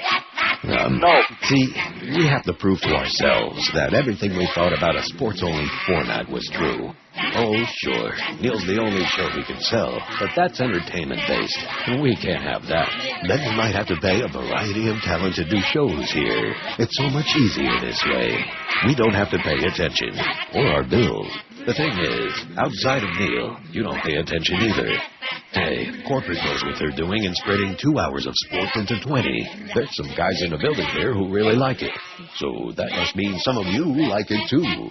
Look, the Marlins contract is almost up, so you might as well listen now, okay? I mean, we've got the Dolphins back, right? We even put maggots in the toilet to promote it. You still in there, Jim? So come on. You just gotta listen to the Marlins broadcast. You just gotta. Well, I will say this. There was no Panthers. We went up a little bit there tonight. Thank God. When your number starts with a... Oh! Wow. That was the book where we had at 11 o'clock at night a point. Oh! Now, do either one of you, can you even fathom what that means? No. I'd rather not. You know, let's forget about that, okay? It was just one of those things. There was a blip on the radar screen. Former Miami school principal charged with failing to report sex crimes. A former high school principal was charged with misconduct yesterday by a grand jury that claimed he failed to report on-campus sex crimes to protect a star running back who eventually led his team to a state title. Give me the ball. Dwight Bernard, the former head of Northwestern High School, turned himself in after the indictment was released. He was booked into Dade County Jail. Officials said he was posting $10,000 bond and would be released last night. Maybe he was. Maybe he's out there right now. Charges stem from an incident last September in which Antwain Easterling, then an 18-year-old senior football player for Northwestern, allegedly had sex with a 14-year-old freshman on the floor in a school bathroom. It was described as consensual, but because of the students' ages, it's considered a crime under state law. He was 18, she was 14, on the flow in the toilet. The indictment claims Bernard was alerted of the incident by other school employees about a month later, told it needed to be reported. It was not. Easterling, who was committed to play football at Southern Miss, was never disciplined by the school district. He was arrested and charged with lewd and lascivious battery, but entered a pretrial program that will wipe his record clean. The grand jury report claims Bernard didn't report the incident, another related one, because he feared it would negatively impact the top-ranked football team. Well, what's more important, boys and girls? Let's get our priorities straightened out, right? Especially here on QAM. Am I right? Oh, yeah. Give me the ball, give me the ball, give me the ball, win the game. That's what's important. Get your priorities and your ducks in a row. They all hoped that it would go away and allowed for the glory of football to trump the needs and safety of a little girl, the report said. Michelle Delancey, the attorney representing Bernard, said she was disappointed by the charges. It's very unfortunate that Dr. Bernard is the convenient scapegoat of a failed system of accountability within the Dade County Public Schools, she said in a written statement. He's an administrator of the highest professional standards, and we're confident that the legal process will substantiate his innocence. He was removed from the principal's job in March. All told, the report said 21 school employees were aware of the bathroom tryst. Maybe Chubby Checker was in there doing the tryst. Or maybe it's Chubby's Checkers. According to the grand jury, school police only became aware of it after the girl's mother encountered an officer in December at Dunkin' Donuts. Shocking. I didn't make that up. That's part of the story. Oh, my God. Encountered a police officer at Dunkin' Donuts. What is it with cops and donuts? What is that all about? For me. I mean, it's something to do, someplace to go, but I mean, what's that all about? They got nothing going on, so, hit the donut shop, I guess. I don't know. 862 on a poll. I'll give you the result, even as much as my better judgment tells me don't do it. Don't do it. So let me take a look at those numbers again before I give you the numbers from the poll. They're much more interesting. No speaker de inglés allí. That's all I can tell you. No habla inglés in Florida. CMQ-FM overall. Oh, no, that's middays. Number one, by a mile. Radio Mambi is number two. No speaking English. You see that? What did I tell you about the old men? Followed by Gloves 94 and Life and Big. Big. Now, did this include any of Paul and old Ron? I don't know. I mean, when did they start doing that 14 an hour a day? I don't think it was, huh? In April? Probably about 2 months ago, I guess. A month and a half ago. Probably about a month and a half ago, maybe. Yeah, I don't think that's included in here. But we'll see. We'll see what happens, because then Paulie will be on here. Oh, look at that. We're kicking Neil Rogers at you. You're right. I'll match paychecks with you, Fatso. I'll tell you that right now, sweetheart. We'll match paychecks. That's all that really counts in life, as far as your job is concerned. I mean, it's nice to be successful. In this business, it's nice to put up some big numbers, but the numbers you really care about are the ones on your bank account. Am I right? Yes. When you can go to Woodbine, man, and put out a roll of hundreds the size of Mount Vesuvius, then you know you got a few bucks behind you. So you were like Pete Rose on the in the track? No. No, I don't flash my money around. Only fools do that. Only fools and people with big egos like Pete Rose, who's an idiot, a real a-hole. Yes, he is. Hey, Pete, you're an a-hole, man. You're an idiot. Sits down at the table there at the track and stacks up a bunch of $100 bills on the table so everybody can see it. Oh, there's Pete Rose with some floozy broad and with a bunch of hundreds sitting on the table. Don't worry, they'll be gone pretty soon, and they always are. They're always gone real fast. She may be stacked, but the table ain't. 864 vote. And the funny part of it is, that one night at Pompano, he asked me a certain race that I gave him a $22 horse that won. He didn't bet it. See, there's some people that want to lose. You know what I mean by that? Not consciously, probably, but subconsciously they want to lose. There's nothing worse than a real low-grade schmendrick with a gambling problem. Now, me, I'm a high-grade schmendrick, and I don't have a gambling. Now, you would say I have a gambling problem. Yeah, to some point. No, I don't. I have no problem. The problem is I have people like you saying I ought to go every day. Listen, yeah, actually, I don't think you have a gambling problem. I think you need to get one. Yeah, I need to get more, all right, but it's got nothing to do with gambling. 871 votes, the worst thing you've ever done at work that could be construed or misconstrued as sexual harassment. Told a dirty joke, 191. Flirted with somebody, 165. Stalked someone, 92. Hugged or kissed a colleague, 90. Took advantage of a coworker who was drunk at a company party, 88. See, that couldn't be me because I never go to company parties, even when I was there. One time I went to a Christmas party at IOD that Bob Green put together. Oh, boy. Did George ever tell you about that? I don't think so. Maybe. At the Ku Klux Klan Ranch in Davie? Oh, actually, yes, he did. It was freezing. The food was brutal, and everybody certain people were fighting with other people's wives, and it was just a nasty scene. It was pathetic. At the Triple K Ranch in Davie. Slapped or pinched somebody's ass, 74 at work. Not a good idea, unless they got a really nice ass, unless they're cooperative, unless they pinch back. Asked somebody out on a date, 67. Spied on somebody in the bathroom, 57. See, I don't even really know that I understand what that means. I mean, can a guy actually go into the ladies' tea room and spy on what's going on in there at work? Glory hole, man. QAM glory hole. Oh, no. You're looking for glory holes. Yeah. You tell him, Al. QAM glory hole. Oh, that's perfect. Probably at the QAM locker room, no doubt. I can just see the guys out there with the pneumatic drills drilling the QAM glory holes. Oh, God. Spied on somebody in the bathroom, 57. Now, maybe that means if there's like two urinals side by each, like taking a peek. Would that be spying on somebody in the bathroom? Taking a look? I guess maybe, yeah. Boy, I'll tell you, to me, there was a guy the other day at Woodbine. They have like 4 urinals side by each. I always look straight ahead at the wall, man. Sometimes I look down at the fixture, to the name that I don't know what the name is, Roche or something on the plumbing. But you look straight ahead. But this other guy was checking this other guy out, and I thought, oh, God, how tacky. We're going to have a brawl right here, or something worse. Yeah. I thought maybe they'd come to blows. Displayed a sexy calendar, 28. Worn seductive clothing, 11. Or wrote a love letter or a note, 10. Wrote a love letter or a note to somebody at work. Kissy, kissy, kissy. See, thank God we never had any of that going on at QAM. Yeah, just remember, if the fish is rotten at the head, it's rotten all the way to the tail. And we could tell some real interesting tales, but probably better not. Am I right? Go ahead, man. You go for it next time when your show is on, you and Chris. Oh, yeah. Like tomorrow when I decide to call in sick, which I won't, but I mean, wouldn't that be something? Now, what would happen when George is on vacation if I called in sick? It's not my responsibility. That'll be the PD. Oh, Clarence could go on here. You know, this morning he was groping all around. I'm not talking about himself, although I think he was doing that too.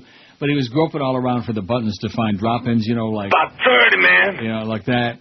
And then something about... $8. That. Stuff like that. And I told him, you're just a frustrated wannabe talk guy. And, of course, he probably would want to go on here and talk about stuff other than sports, even though he pretends to be this sports junkie and all this other crap. I don't think he's pretending. The one thing that was a joke. The one thing I noticed about the morning show that they did get rid of, they got rid of that square table, and that seemed to have improved tremendously, okay, once they yanked the table out of the room there? Or do you think maybe it was, I don't know. What? Hey, listen, we can only kiss the ground because that certainly provided for a more substantial lead-in. You see what I'm saying? True that. That's right. 11:56 at 560 WQM. What do we got today? We got. Did I give the schedule today? I don't think I did. I will see why.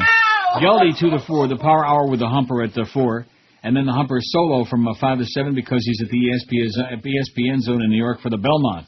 Tomorrow, Dave Johnson will be calling in. Dolphins All Access 7 to 9 at night, then game night with Eddie K 9 till 1 a.m. It's really interesting the way that whole thing with Eddie evolved. You know, looks to me like he's on now more than he was before. Yeah, he is. Good. Nice going, Eddie. You go, man. Although, get rid of that highlight crap. Now, what's up, Cheney? I like to relax by having Mary Magdalene massage my balls while listening to the Neil Rogers 12 to 1 hour. Yeah! What's up, y'all? This your boy G-Mike. You see, I usually do songs with, like, hooks and concepts and shit, right? But that, man, I'm trying to go platinum. So I'm about to rock this shit. Check this out, y'all. Read a book, read a book, read a book. Book, read a book, read a book, read a book.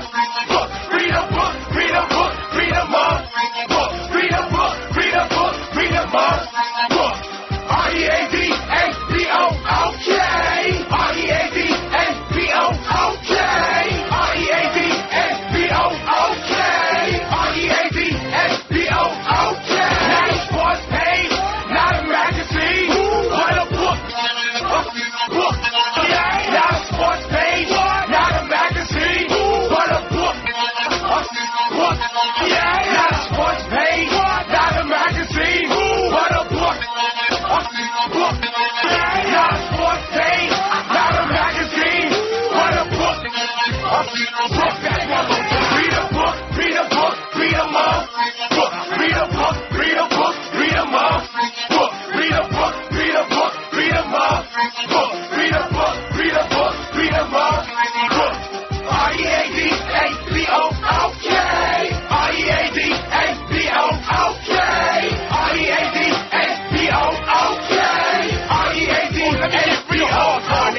raise your kids, raise your kids, raise your damn kids. Raise your kids, raise your kids, raise your damn kids. Raise your kids, raise your kids, raise your damn kids. Body needs water, so drink that.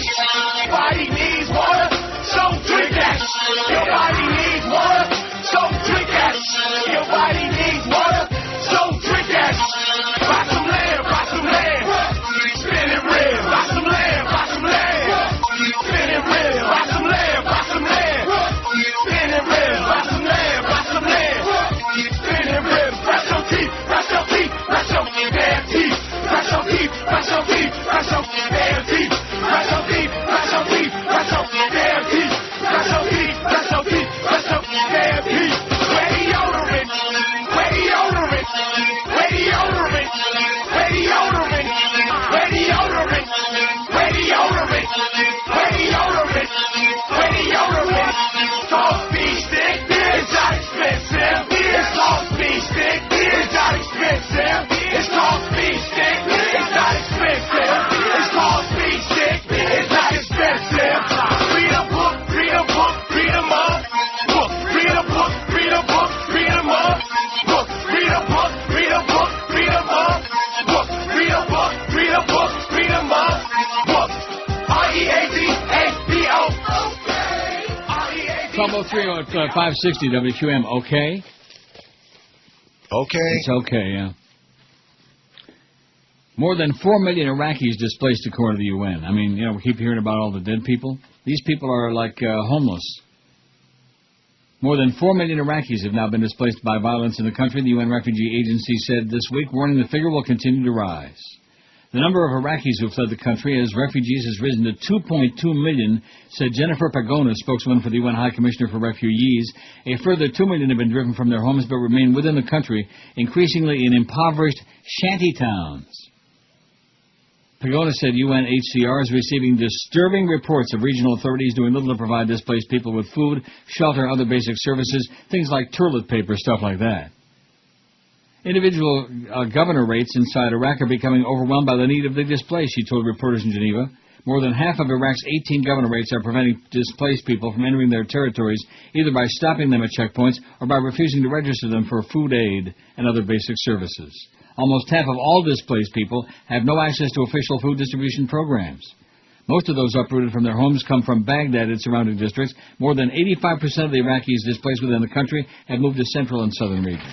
It's a mess. It's a nightmare. And there's your president. Now, British Prime Minister Tony Blair acknowledged to reporters there's still, in his words, an immense amount of political detail that needs to be worked out in the years ahead. Yeah, no kidding. Tony Blair. Well, just a matter of days. First Bob Barker, and then after that a few days, it's Tony Blair. In fact, maybe the day before Bob Barker's last show airs on TV, isn't it? June 14 or something? Tony Blair is making his big exit. And maybe he'll actually meet and greet with the Queen, although he certainly won't touch the Queen. Tony Blair just wouldn't be seen as manly if he touched the Queen, would he? Well, what do you think that's all about? It's improper etiquette to touch the Queen. In other words, her stuff don't stink? Well, you're a queen. What is that? Tell us. What? I said, you're a queen. Tell us. What's it all about? I'm a queen? What kind of a comment was that? No wonder Charlie B. and Sean hate you like poison, and Brandon, who's obviously busy working today, or he'd be ripping your ass. Wow, you're lucky that he's tied up. Okay. Yeah, I know you wish. 889 votes. Boy, you're creeping toward the 1,000, but I'm going to tell you, this is one of those polls that's so bad that if we get to 1,000, it'll be, un miracle. It'll be absolutely... Incredible. That, too. 3 scientific teams published separate studies yesterday showing that embryonic stem cells can be made by reprogramming some of the genes in adult skin cells without having to create an embryo, at least in mice. Pretty exciting, huh? Give me some skin, man. Separately, a 4th scientific paper showed that newly fertilized eggs could be used instead of unfertilized eggs to produce cloned mice. If this technique were extended to humans, it might open up a new source of stem cells for therapeutic cloning research, frozen early-stage human embryos, which are much more plentiful than human eggs. The animal research carried out in the U.S. and Japan and published in the journal Nature will encourage opponents of human embryo experiments, but the scientists involved in the study said it was far too early to tell whether the same procedures would work with adult human cells, let alone whether it would be safe to use clinically to treat disease. These results are preliminary and proof of principle, said Rudolf Janicic, a member of the Whitehead Institute, professor of biology at MIT. Human embryonic stem cells remain the gold standard. It's a necessity to continue studying embryonic stem cells through traditional means. President Bush, as we all know, sadly, banned federal funding of human embryo research in 2001 in his appeal to all those right-wing Getchkis, and has since vetoed bipartisan legislation that would have eased restrictions on the study. That has stoked fears among scientists that the U.S. will fall behind in stem cell research, a trend that's already taking place in fields such as technology and engineering. Several states, such as California, New York, and New Jersey, have begun funding such experiments themselves. In addition, privately funded research on embryonic stem cells is underway at many institutions. Scientists said that these breakthroughs could move this research forward substantially by attracting greater numbers of scientists to the field as well as increasing private investment. There's still a ways to go, but at first blush the results are very encouraging, and it's certainly a boost for the stem cell research business, said Terry DeVitt, director of the University of Wisconsin Stem Cell Research Program. But we still have a bottleneck in the federal government. We're hamstrung because the research is inadequately funded, he'd be saying. Several candidates for president, both Republican and Democrat, have gone on record as supporting human embryo research, which Mr. Devitt says is an indication the funding could increase substantially during the next administration. Right now, we're stuck, he said. We're stuck. Just like in Iraq. We're stuck. Stem cell research. What is it? Research. We're stuck. In other words... stuck and can't get off. That's it. 894 on the poll. You might make 900 by the end of this hour. Boy, you are really creeping along, Chris. If you didn't get to 1,000, I mean, that would be... We're going to get there, don't worry. Travesty. A tragedy.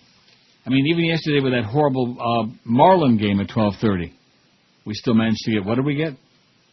Something.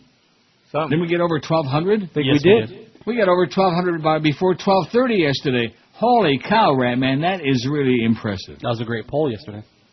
Sherwood Ross, remember I talked about our friend Sherwood Ross that wanted me to put some boring guest on here? I mean, he emailed me the story this morning, but then I found it was already on Smirking Chimp this morning, which is fine. Thanks, Sherwood, no problem.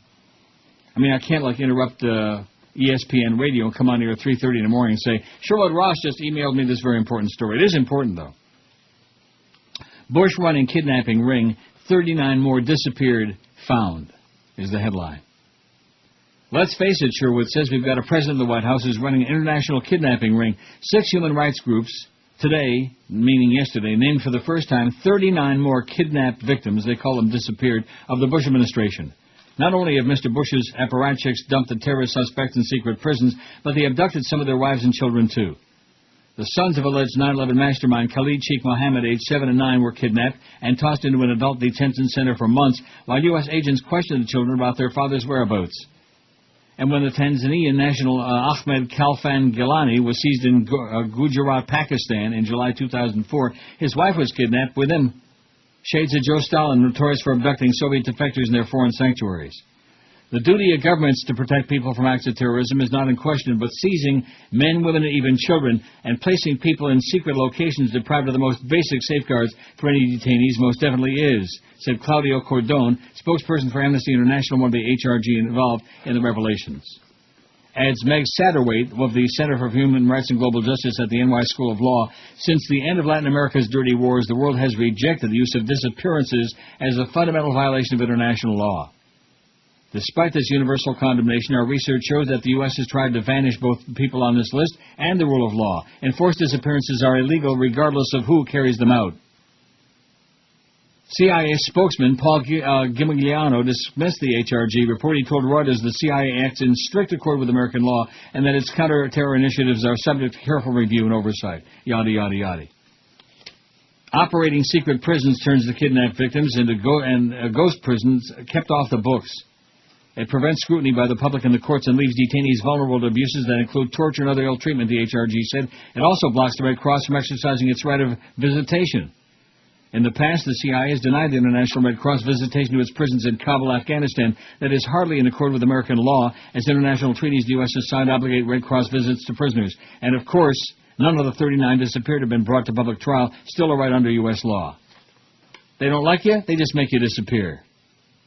If you think it's ugly stuff for the White House to jail children, keep in mind that the U.S. detains 800 Pakistani boys between 13 and 15, some of whom the Red Cross charges have been tortured. By the estimate of Human Rights First, HRF, as of April 2005, at least 108 innocents, while they were never tried, foreign detainees perished in U.S. custody.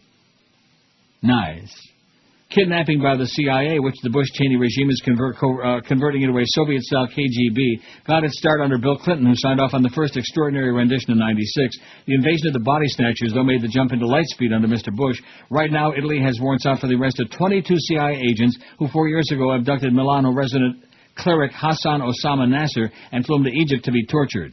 HRG says the disappeared victims that identified were snatched in Iraq, Iran, Pakistan, Somalia, and Sudan. Although Mr. Bush fibs we don't torture, there have been verified reports to the contrary, especially relating to kidnapped victims. Title 18 of the U.S. Code makes it a crime for an American to commit torture outside the U.S. The offense is punishable by fines and prison terms of up to 20 years, and if death results, the killers may be jailed for life or executed. Thank you, Sherwood. There's more to it, but it'll be on our website. In fact, it'll probably be on our website about 40, 50 times tomorrow, the way that Outlook Express is working. See, and you were defending it earlier. So, it's the best one. It's having like a brain fart. It's having like issues, you know. This coming from the guy who can't even send an attachment. Are you questioning my... it might be your fault. I see. And what do you mean by that? Meaning you couldn't send an attachment. So, God knows. You got the picture, didn't you? I did, yeah. About 40, 50 times? 900 times. Well, good. During the break, let me send it a few more times. Oh, my God, your breasts are beautiful. End of school today, I never got laid. These girls just don't make sense. Sorry to say I didn't learn a thing, 'cause I was so wasted. I tried to party and get high, texting some girls who showed their thighs. Wanna get laid, I must get laid. Can I drown my pain in booze? Well, I'll try to get me some next time around. School is over. I'll try to get less high next time around. I'm not sober, but a part of me is up and won't go down. Hormones are killing me. I need some sober fun. School is over. Yeah, what kind of a guy goes all the way through school and never gets laid? Gay. Or maybe very ugly, or both of these things. 908 on the poll. You're creeping toward the 1,000. I think we're fairly safe. It's only 12:19. There's Harry Reid on CNN. He's still boring. 908. You got 92 to go, and you got an hour and 41 minutes to do it. Boy, if you can't do that, you really have fallen. Speaking of fallen, boy, look at those numbers across the street. And what did I say? Do I know my crap or what? What did I tell you about when we drop off that really bad month? And by the way, February was no great shakes either. The next trend could be pretty damn hunky-dory. I hope. But when we drop that off, and they drop off their bogus January across the street, didn't I tell you they'd be right back to where they were before? Yep. Sucking wind, sucking hind, however that expression goes. How does that go? Don't finish it. You know what I'm saying, don't you? Yeah. They suck. They blow. Kind of like Joyce. And I think, actually, if we could play that like one time, just one time, the whole thing. Ain't no fart sounds anymore. We'd probably get up to an 8 share again, but that's not going to happen because they don't want us to play anything too entertaining or too amusing. We want you to get a 7 share and just don't say anything controversial, Neil. Ho, ho, ho, ho. Okay, Joe, no problem, whatever you say. You silly person, you. You tub of garbage. Buzzflash editorial. There's been a bit of commentary on the net about a statement by the chairman of the Arkansas Republican Party in which he calls for terrorist attacks on the U.S. to prove that Bush's anti-terrorism policies are necessary. Okay, you don't believe us? You think that this is buzzflash hyperbole? Here's the money quotation right here. At the end of the day, I believe fully the president is doing the right thing. I think what we all need is some attacks on American soil like we had on 9/11, and the naysayers will come around very quickly to appreciate not only the commitment for President Bush, but the sacrifice that's been made by men and women to protect this country, Milligan said. Yes, Dennis Milligan, the head of the Arkansas GOP, said this just a few days ago, posted in a June 3rd article in the Arkansas Democrat Gazette. Now, this is a monstrously barbaric and treasonous statement. It's hard to even begin to wrap one's mind around how it wishes Americans more terrorist attacks to prove that Bush is right in sending Americans to die and paying hundreds of billions of dollars of taxpayer dollars to war profiteers. To repeat, Milligan is wishing more Americans to die from terrorism on our home soil in order to prove that Bush is doing the right thing to prevent such attacks from occurring. Okay, lift up your jaw. Now, here's our point.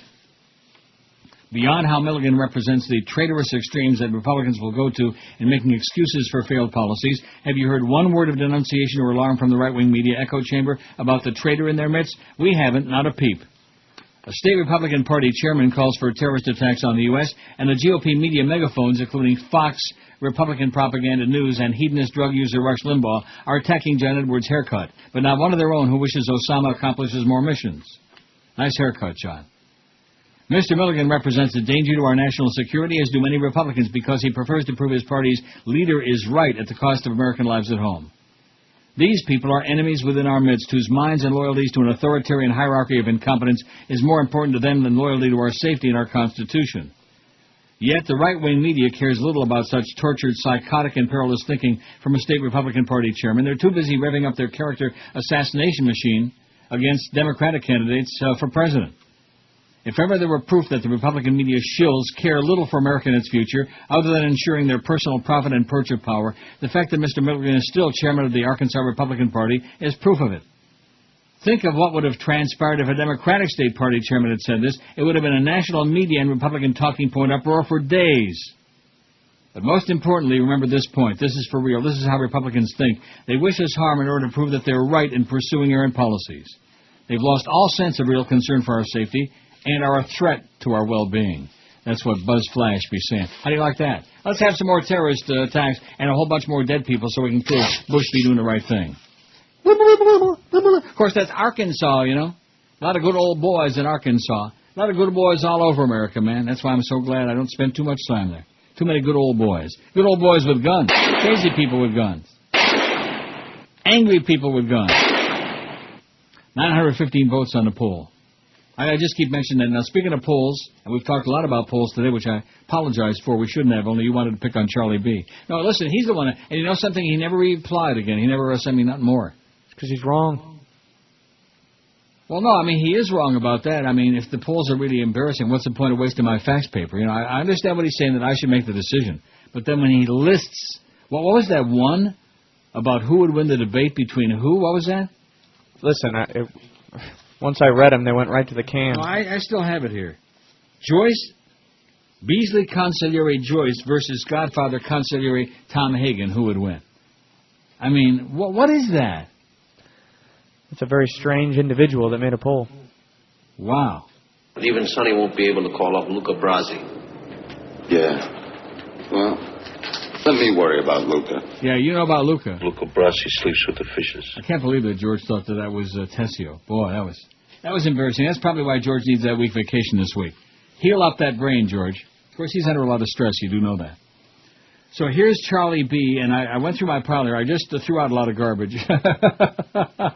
Like this one. Do you vote on the QM website poll? See, and actually you did send it to me. You could have Schmidt-canned this one, too. And Charlie, he did send that one, even though it would be embarrassing, assuming he didn't have a poll they could vote on, and they don't. It's not like Josh is picking and choosing because he's trying to say, listen, he works at QAM just like the rest of us, okay? So he's not immune to embarrassment. Am I right? You are correct, sir. Absolutely correct, if you ask me. Absolutely correct, sir. Here's the one I was thinking of maybe for tomorrow. What do you think? Matching a face to the voice. The first time I saw what Neil looked like, blank. He looked better than what I imagined. He looked worse than what I imagined. He looked just how I imagined he would. I laughed. I was horrified. I was smitten. I was pleasantly impressed. I was mesmerized. I was disappointed, or I still have no clue what he looks like. Of course, the only problem with that last one is how could they have no clue what I looks like when the poll is on our website? And I'm all over there, including that very nasty-looking picture where I'm like orange next to pink Brady Quinn. Orange and pink.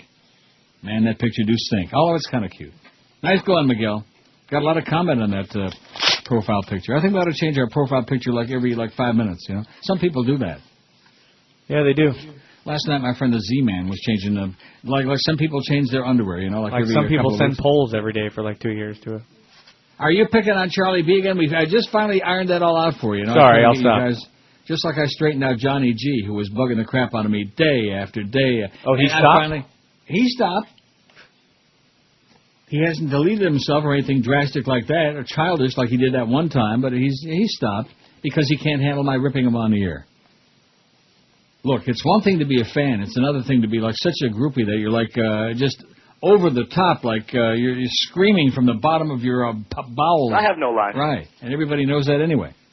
Love you, Johnny G. Just stay the hell away. See, if I mention him now, he's going to put something on there. Am I right? I don't know. Well, let's hope not. Let's hope he took the cure. Let's hope he's still out there, of course. But you can be sure of that.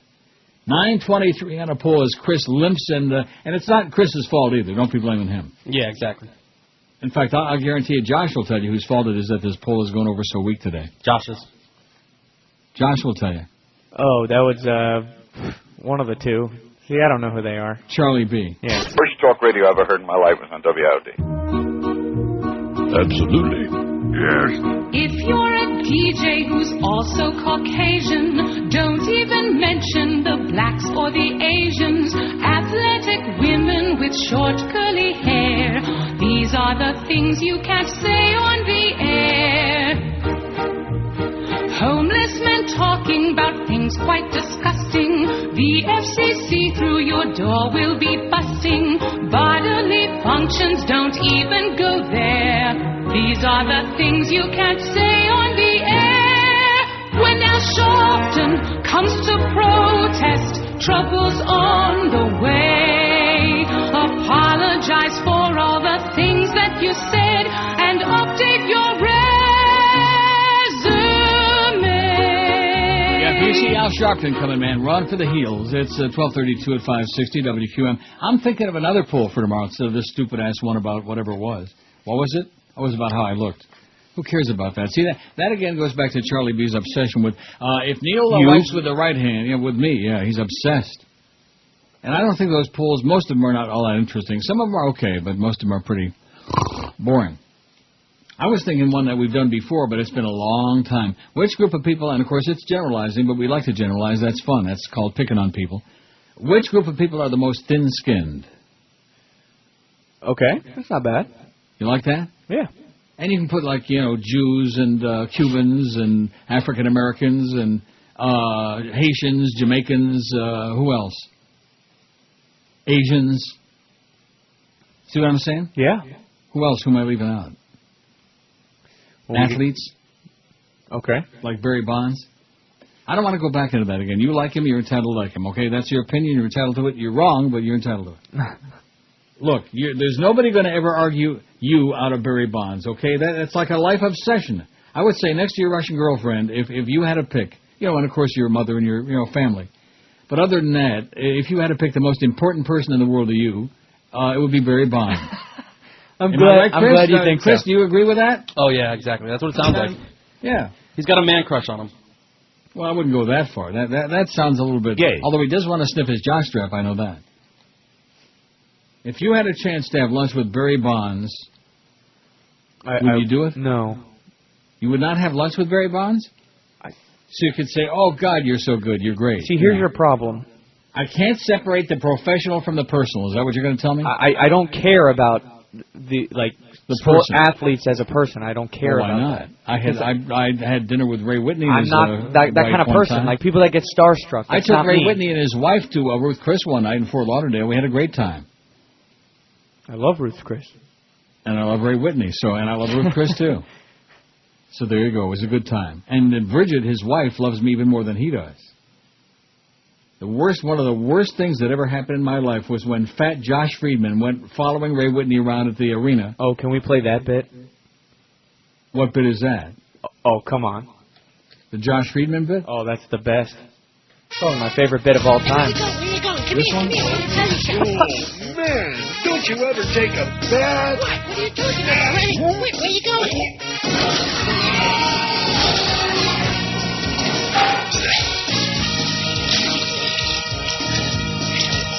He's a walking gross now. Check it out. I can blow bubbles out of my nose. And the obnoxious fat producer, too. I didn't do it, but I know who did. His hairy ears are oozing down. I name them like pets. And his fat man smell will make you. Thinks his jokes are funny. So the rabbi says, now without my shoes. Get it? But everyone's disgusted and scared. Walks through hallways sideways. And he's covered with gorilla hair. Mama says he's okay. He's such a handsome young man. Leave him alone. We're not too sure what's going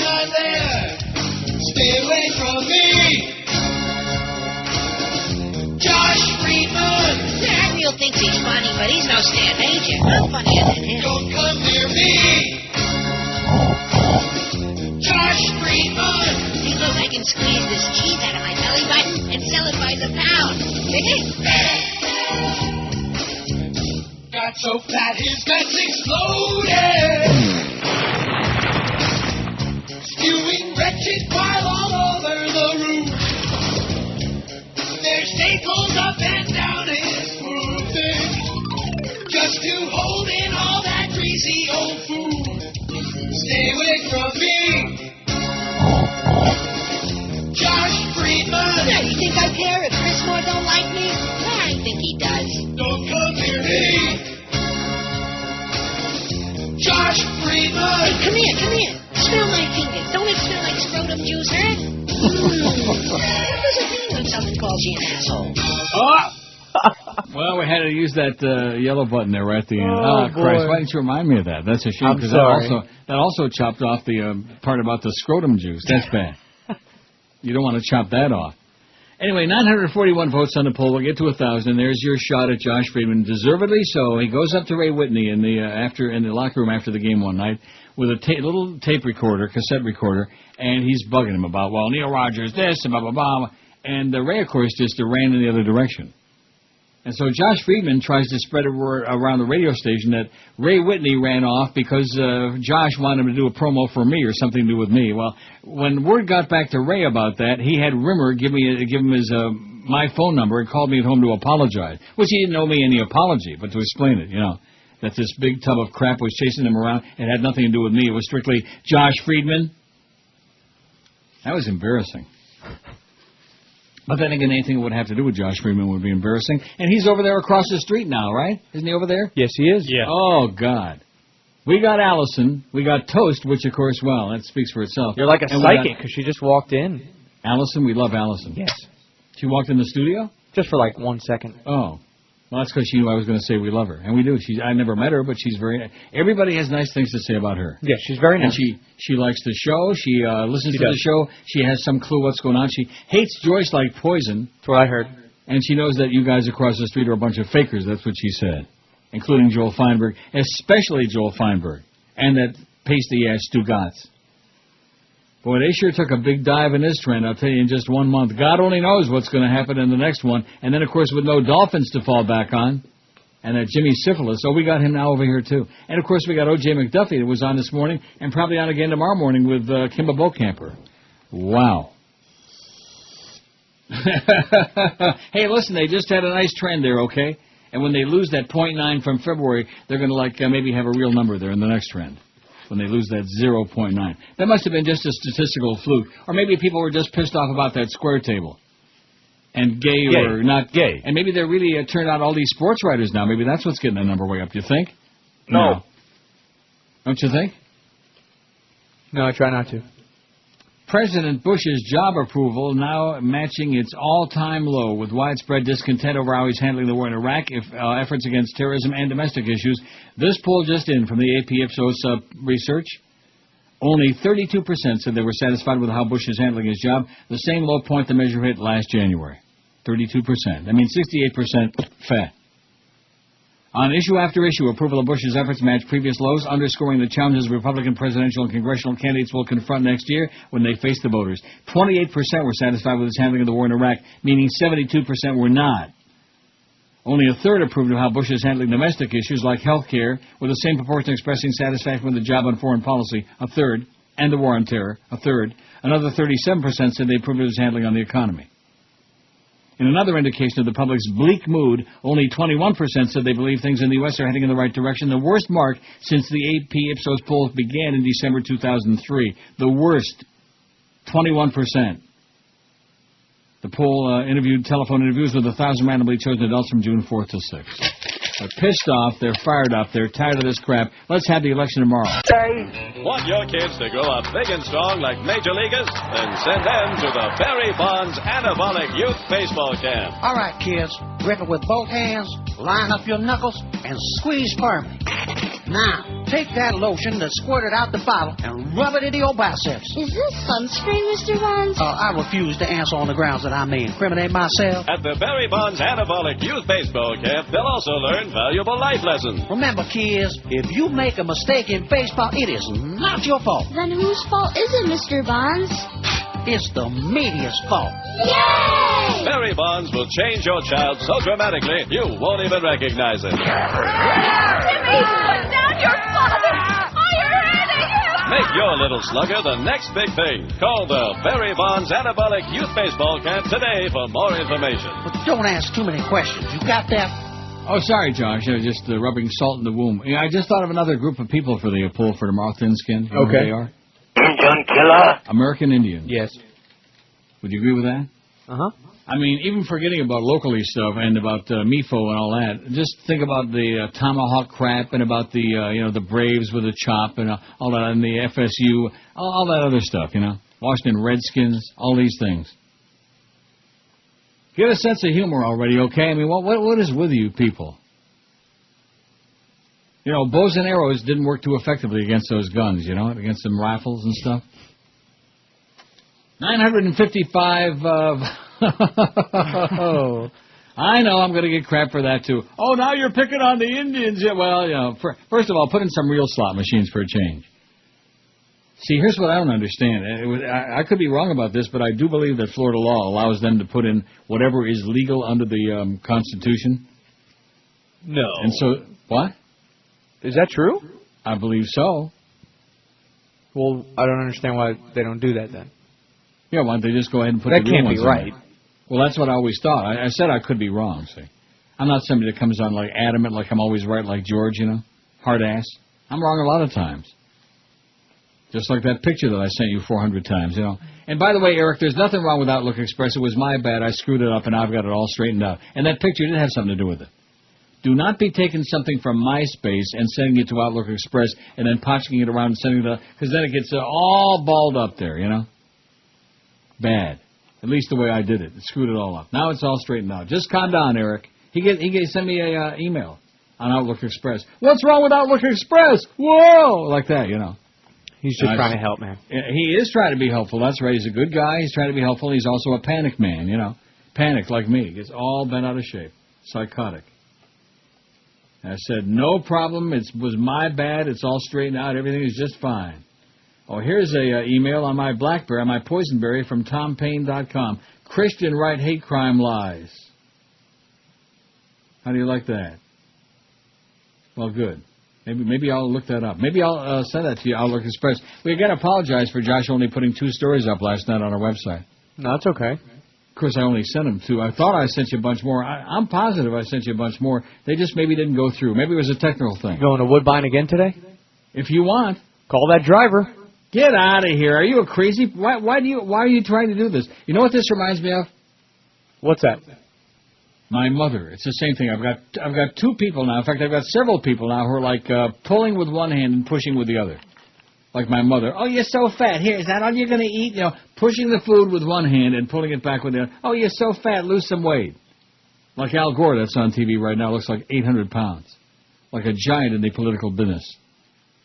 And you're doing the same thing. You're chronic. Yesterday when I said I might go. Well, I changed my stance on it because of. Oh, you changed your stance now that I won $1,300. I see. Yeah, that too. But if you're there all day, you won't want to send a lot of stories when you get back. Well, that's what it's all about. I see. So in other words, you might have another easy night with just a couple of stories. Wait till over the weekend, though. Although I will be going Saturday, I think. I don't want to get back into that regular schedule. You want to know why? Because after I come back from vacation, then I've got Monday, Wednesday, Friday, Saturday, Sunday. I got 5 days a week that I could actually go there if I was that crazy. Do what you got to do, man. So the Z-Man, Zisco on our MySpace, he's the one that's been really lecturing me heavy duty about losing the weight and quit with the ice cream and stop, giving and all well-intentioned. Now all of a sudden, the last couple of days, he's emailing me about this new Cold Stone Creamery Boston cream pie flavor or something like that, and about how he had enough yesterday to sink a battleship, and I ought to, cut the crap. I should cut the crap, but he's the one that's, telling me about it. And how, thank God we don't have that here. Cold Stone Creamery. I'd be a dead man. Yeah. And so now he's telling me about the other, how orgasmic the other flavors are, and about all this great stuff they got. But you cut it out, Fatso. It's not good for you. Yeah. What's good for the goose is good for the gander, okay? So my fingers extended in the air, take a gander with that, is what I say to that. And you're doing the same thing with the gambling now. You really think I would go to Woodbine every day? Don't you think that would get a little bit old after a while? Only you could answer that. Yeah. I'm not talking about the winning or losing part. I'm just talking about taking up all the time part. I mean, if that, I could honestly say, I have no line. If I went there every day or like 4 or 5 times a week, I'd have to be a crazy person. I'd have to go out and buy me a piece. Although you can't just go out and buy a piece here like in the good old USA. And now they're starting to get really PO'd about guns and stuff. Not that they weren't before, but they're getting even more PO'd. And you want to know where most of the guns here are coming in from? The USA. Cleveland, Detroit, all of these places. 961 on the poll. Doug Thompson's pissed off and fired up as usual. He's always got a good column. Man, if he would write 10 columns a day, I could just read those and go home. Curses foiled again, he writes on CapitolHillBlue.com. Doug Thompson. He says, like so many of the dubious claims of foiled terrorist plots, last week's announcement that the Bush administration's Keystone Cops Department of Homeland Security had uncovered and blocked the plan to blow up New York's JFK airport reeked to high heaven. According to the same federal guardians of national security who place 6-year-old kids and infirm grandmothers on the airline's no-fly lists while waving a TV-infected traveler through customs with no questions during an international alert, a group of evil men with all the intellect of a 5-year-old planned to blow up the airport by setting fire to a fuel depot several miles away. The plan, if you can call this comedy of errors a plan, was that the fire would spread to the airport and destroy it. Of course, this plan depended on the ability of slow-burning kerosene to explode, something it does not do, and a number of other impossible actions that violate the laws of gravity and physics. Announcement of the plot came as the Bush administration came off a particularly bad month in the failed Iraq War, and just as Democratic candidates for president headed into another debate. It might have worked had not everyone with an ounce of common sense, from local beat cops to real terrorism experts, been willing to explain how the plan wouldn't work as laid out by the FBI and other lemmings ready to run off cliffs for the Bush administration. Revelations of the plot that wasn't also came as a military judge was set to rule that Bush's use of cobbled-together military tribunals to detain terrorism suspects without the usual protection of the Constitution failed not only the smell test but the rule of law. Every time Bush suffers a setback on his loophole-filled war on terrorism, his minions come up with claims of a foiled plot. He suffers a lot of setbacks, so we get a lot of breathless claims. Like the recent announcement of a foiled plot by other terrorists who the administration would like us to believe planned to dress up as pizza delivery men to sneak into Fort Dix, kill as many American soldiers as they could, and then escape in their pizza truck. According to the laughable premise of this plot, this handful of gun-wielding terrorists were not on a suicide mission, but thought they could roar into a military base filled with soldiers trained to fight, shoot it out with them, and then escaped unharmed. The laughs you hear come from security professionals who wonder just when Bush and the Department of Homeland Security hired the writers from Saturday Night Live to devise phony terrorist scenarios. These latest claims of foiled plot show the frantic desperation that drives the Bush White House and its complete utter loss of touch with reality. In Bush's fantasy world, terrorists are akin to the villains in a vaudeville skit, threatening to tie young Nell to the railroad, young Nell to the railroad track unless they get the deed to the ranch until a cardboard cowboy president rides in to save the day and Osama slinks back into his cave to twirl his mustache and utter curses foiled again. But before we buy into this vaudeville act, we should remember that the word foiled is a derivative of foil, which the dictionary defines as to obscure or confuse, a perfect definition of the goal of the administration of George W. Bush. Writes the always pissed off and fired up and honest and right on target Doug Thompson. They'll get him one of these days, I'm sure. I'm sorry to say that, but I think it'll happen. They'll find the cave that he's hiding in there in the woods, and they'll get his ass. And then we won't have any more Doug Thompson columns to read. And that would be bad. 960, what are you at, 965? Not exactly 967. Well, let me just tell you this. I don't know what's going to happen during the summertime, because George doesn't really care about the poll, so he's not going to be making a big fuss about, oh, gee, we didn't get 1,000 votes. Am I right, Chris? He doesn't care. Nah, he don't care at all. Does he make a big fuss out of it when I'm not on? Of course not. Like on Memorial Day, what do you get, like 300 and some votes? 321?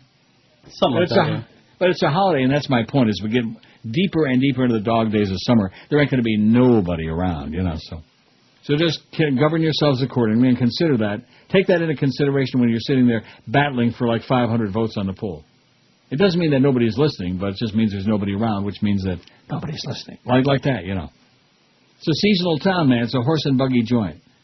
4 or 5 million people in South Florida, and it's still seasonal. Oh, it's not the season now. We have to close this down and close that down and wait till maybe somebody comes back. It used to be after Thanksgiving, now maybe around Christmas time, maybe around Chinooka time. And then as soon as Easter and Pesach come around and it gets to be 98 degrees in the shade, bye-bye, we'll see you. See you in the fall. See you in the wintertime.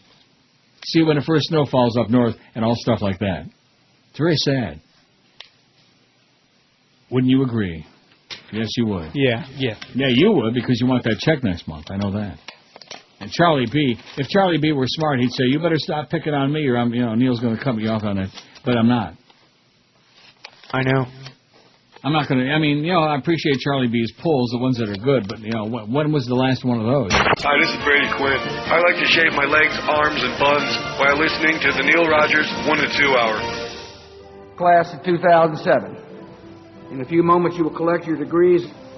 You will leave this campus with a priceless lesson about the importance of the English language. And as you go forth, I ask you to lead lives of crime and drugs. And if you do, you find benefits you'll never imagine. We see it in the historic new commitments our nation has made to alleviate purpose and character. So I asked the class of 2007 to plant these ideals in American soil and lead lives of crime and drugs. If you do, you will lead richer lives, and you'll never be disappointed. My congratulations to you all, class of 2007. And Casahoy's to you. It's 101 at 560 WQM. Happy Thursday, el 7 de junio. Boy, it's moving right along, man. Before you know it, that summer schedule hasn't even started yet, but it'll be over just like that. 2 shakes of a ham's tail. It'll be over. And then I got to wait 9 months for it to happen again. 976 votes on this very marginal poll, and Chris is sitting back fat and sassy. Of course, he's always sitting back fat and sassy. Because you know that you're going to get your 1,000. 980 now. See that? You're only 20 away. Like falling off a log. And if you fell off a log, man, there'd be reverberations all over the universe. President Bush's nominee for Surgeon General, Kentucky cardiologist Dr. James Holsinger, has come under fire from gay rights groups voting to expel a lesbian pastor from the United Methodist Church and writing in 1991 that gay sex is unnatural and unhealthy. Also, Holsinger helped found a Methodist congregation that, according to gay rights activists, believes homosexuality is a matter of choice and can be cured. He has a pretty clear bias against gay and lesbians, said Christina Kilger, director of the Kentucky Fairness Alliance, a gay rights group. This ideology flies in the face of current scientific medical studies. That makes me uneasy that he rejects science and promotes ideology, she said. Holsinger, 68, has declined all interview requests, and I can't imagine why. He's the nominee by Bush for Surgeon General. Blair Jones, a White House spokesman, said in a telephone interview yesterday that Holsinger has spent his career in public service and taking care of others. On numerous occasions, Dr. Holsinger has taken up the banner for underrepresented populations and will continue to be a strong advocate for these groups and all Americans, Jones said. You should live so long. Holsinger served as Kentucky's health secretary and chancellor of the University of Kentucky's Medical Center. He taught at several medical schools and spent more than 3 decades in the Army Reserve, retiring in 93 as a major general. His supporters, including fellow doctors, faculty members, and state officials, said he would never let his theological views affect his medical ones. Jim is able, as most of us are in medicine, to separate feelings that we have from our responsibility in taking care of patients, said Douglas Scutchfield, a professor of public health at the University of Kentucky. In announcing Holsinger as his choice for America's top doctor May 24, Bush said the physician will focus on educating the public about childhood obesity. The previous Surgeon General is Dr. Richard Carmona, whose term was allowed to expire last summer. Carmona issued an unprecedented report condemning secondhand smoke. Holsinger received his bachelor's degree from the University of Kentucky, master's degree from, who cares about that? Scutchfield said he has advocated expanded stem cell research in opposition to many conservatives, also has shown political courage in this tobacco-producing state by supporting higher cigarette taxes to curb teen smoking. Governor Ernie Fletcher commended Holsinger for working to fight obesity and other health problems in this Appalachian state, which ranks near the bottom in many categories. He helped to get the ball rolling and focus on healthy lifestyles, Fletcher said. Now, his mother, would she be Mother Fletcher? I guess so. As president of the Methodist Church's National Judicial Council, Holsinger voted last year to support a pastor who blocked a gay man from joining the congregation. In 2004, he voted to expel a lesbian from the clergy. The majority of the panel voted to keep the lesbian associate pastor in place, citing questions about whether she had openly declared her homosexuality, but Holsinger dissented. 16 years ago, he wrote a paper for the church in which he likened the reproductive organs to male and female pipe fittings and argued that homosexuality is therefore unbiologically unnatural. He likened the reproductive organs to male and female pipe fittings. When the complementarity of the sexes is breached, injuries and diseases may occur, he wrote, citing studies showing higher rates of sexually transmitted diseases among gay men and the risk of injuries from anal sex. Rectum. Holzinger wrote the paper at a time when the church was one of numerous denominations considering a more open stance on allowing practicing homosexuals to join. It took that step in 1992, saying gays are of sacred worth who should be welcomed. Self-avowed practicing homosexuals are still prohibited from serving in the clergy. If they're practicing, I thought practice made perfect. I've been practicing for a long time. Not perfect, but I'm trying. Gilger, the gay rights activist, called the paper one twisted piece of work. Holly Babin, spokeswoman for the U.S. Department of Health and Human Services, said Holzinger's writings reflected scientific data from the 1980s. It should be noted that in 1991, homosexuals were banned from the military, and several years before that, homosexuality and Haitian nationality were considered a risk factor for HIV/AIDS, Babin said in a statement. Over the last 20 years, a clearer understanding of these issues has been achieved, a clearer understanding. Any new compilation of scientific information on health issues facing homosexual populations would have a substantially different focus. As for the congregation Holzinger helped establish, Hope Springs Community Church, the Reverend David Calhoun told the Lexington Leader-Herald last week that Lexington Church helped some gay members to walk out of that lifestyle. I'm walking out of it, baby. I'm going to get off this chair. I'm walking out of it right now. I'm going to go find me a woman. Walk it out. All right. Walk out of that lifestyle. Jesus, God Almighty. The flat earth crowd. Zion America, baby. Yeah. Brother. But that's his choice, and of course it kind of fits right in. My Lebanese cab driver asked me yesterday on the way to Woodbine. He says, Bush has got another year to go. I said, another year and a half. And he went, oi. He didn't go oi, because I don't think the Lebanese go oi very much. Kind of like a lesbianese oi. As in, oh my goodness. 984 on your poll there, Chris. You're inching toward 1,000. Once we get to 1,000, I'm out of here. Okay. You think? No. Why not? Worked good yesterday with that ball game. Can we make up a ball game? We seem to be really big on playing play-by-play from the past. Your station for play-by-play. And then we have to hear Zagacki puking and spazzing out. Well, what's that all about? I got spastic this morning when I heard Kimba and O.J. McDuffie on the morning show. Just when they finally were making some progress, too. See what I mean by sabotage? Now that they finally had a really solid month in the month of whatever it was, April. Rock solid. Now, Fat-Ass Jolly Joe will probably want to put tapes of O.J. McDuffie on in the morning instead. He's got to be a saboteur, doesn't he? Fat-Ass Jolly Joe, he has got... Oh, that's right, I can't say that because then he won't take you to lunch again. Well, he's your buddy. He's an agent provocateur. That's what I'm thinking. Gotta be. Gotta be a setup man for the other guys. I think maybe during this segment we might hit 1,000 and I can stop mentioning the numbers on that stupid-ass poll. Is that annoying, the fact that I dwell on that? Now, Chris doesn't think so because to him it's like an ego trip, you know. Oh, yeah, exactly. Is it? No. Or do I dwell on that too much? It's all good.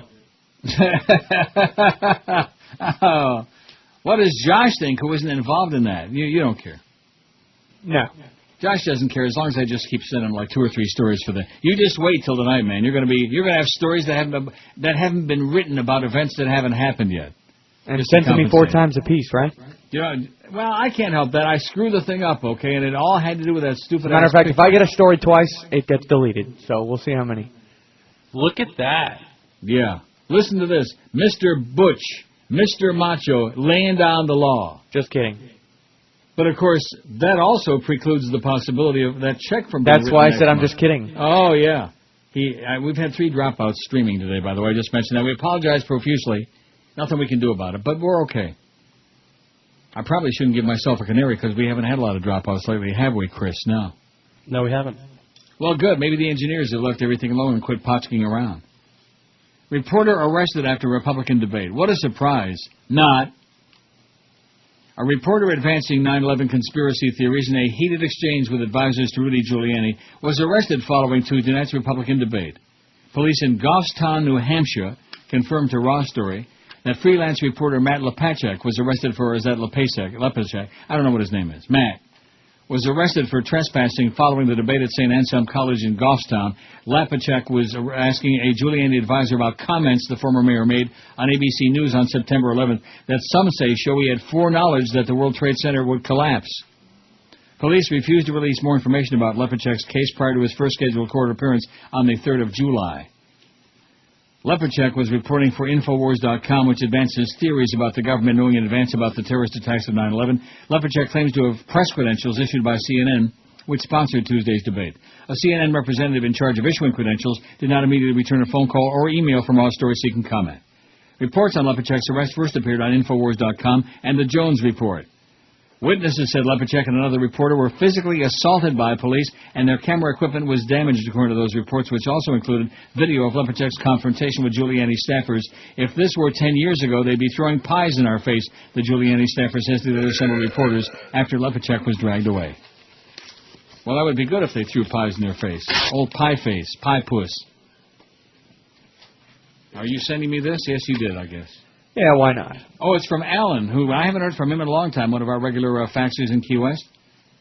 He says, I have a legal question for you. I own a condo in Vancouver where I spend 3 months over the summer. I understand that as a U.S. citizen, one can spend 6 months less 1 day in Canada each year. That is not correct. No, you can spend 6 months at a time, 180 days. Then you leave for a day or two, and then you can come back. I plan to travel to Europe round trip from Vancouver this summer. With your frequent flights in and out of Toronto, I'm curious if you've ever been hassled by Canadian Customs and Revenue at the airport about the time of year, about yada yada. Yeah, a couple of times. They have like a separate room. Well, I'll go in there and they interrogate you. Well, I remember you just said that. Didn't you say that happened? A couple of times. On this past trip? No. Didn't you say they were like, oh, why you live in Canada or something? No, that was going back down there. Oh, okay. That was U.S. Customs. See, when you go through Pearson Airport on the way to U.S., the one good thing is you go through U.S. Customs as you're leaving. So when you get to your destination, you don't have to go through the whole customs thing like when you're coming back from Europe or somewhere like that. It's already over and done with. But this guy, a big fat, he looked like that big trooper from Georgia, you know, the one we used to be in those spots, that big redneck trooper. Looked like that, only with a customs outfit on, you know. And, he says, well, how long you been in Canada? And I told him, he says, well, what do you live in Canada for? I said, what do you mean by that? He says, well, why do you live in Canada? I says, I don't understand the question. And as I said, I don't understand the question, he stamped my customs card and gave me back my passport and said, okay, go ahead. Just to be a jackass, that's all. Just to be, I guess, to see my reaction. Because I feel like it. Because it's not Transylvania. Because it's not Costa Rica. Whatever. So that's the answer, Alan. If you read the customs thing again, you can stay, each stay, you can spend 6 months, up to 180 days. And then if you leave for a day, a week, a month, whatever, which I do several times a year, then you can come back for another 180 days. That's the way it works, eh? So good luck to you, Alan. Don't take any crap from these guys, okay? It's just like, what's his name? Dudley Do-Right and the RCMP, the Royal Canadian Mounties. They're mounting it. 993, we're mounting a campaign to get to 1,000 here, man. 993. You need only 7 votes in 48 minutes. Can he do it? And Charlie beat it. You know, it's really ironic that he would pick. I guess it's just bad timing. Sorry, Charlie, I'm not trying to pick on you. But it's just bad timing. Especially after a couple of those polls he mentioned, like that one about who would win the debate. Ugh. Which consigliere would win the debate. I mean, Charlie, I understand it's difficult. It's a tough job. Somebody's got to do it, Charlie. We'll find out if you're still the man. Hey, do what you got to do. Oh, we're back up. That boy, Steph. See, Steph took care of it. He's the best. We have one engineer in the building who actually gives a crap. Who's like Hallmark. He cares enough to send his very best. Let's hear it for Steph. Oh! Excellent job. See that? Thank you, Steph. I mean, we didn't have that much left in the show, but for those people out there, I mean, maybe they're listening in Ashtabula for crying out loud. Or in Neenah-Menasha, Wisconsin. Or in McKeesport, Pennsylvania. Or in Geneva, New York, they might be listening right now. Or maybe in Portsmouth, New Hampshire, they might be listening. Well, they want to hear the damn show. They don't want to hear like some... And, of course, during the breaks, they're pretty pissed off about that already. They're not too pleased about what they hear during the breaks. Although they do like the guy with the deep voice. You know, I don't know about you, but I'm getting really tired of him. I've been... Since about like the second or third day. Mm-hmm. The John Facenda voice. We have the Dolphin. You know, I mean, and I'm sure they paid that guy a lot of money. Flagship station. Casey Kissam coming to you live from Hollywood with another edition of America's Bottom 40. Brought to you by the Oxy 5 Company's newest acne medication, Oxymoron 5 for pimple-free teenagers. And so it goes.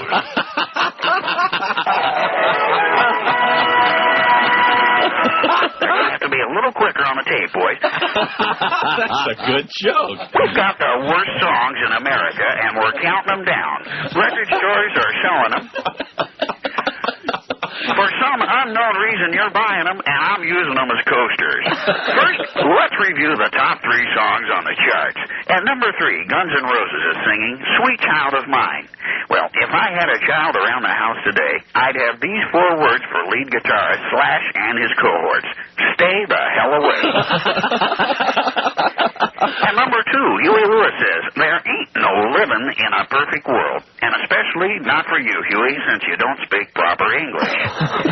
And at number 1, George Michael sings, he's got a monkey on his back. Well, I would imagine it's getting a little crowded back there, George.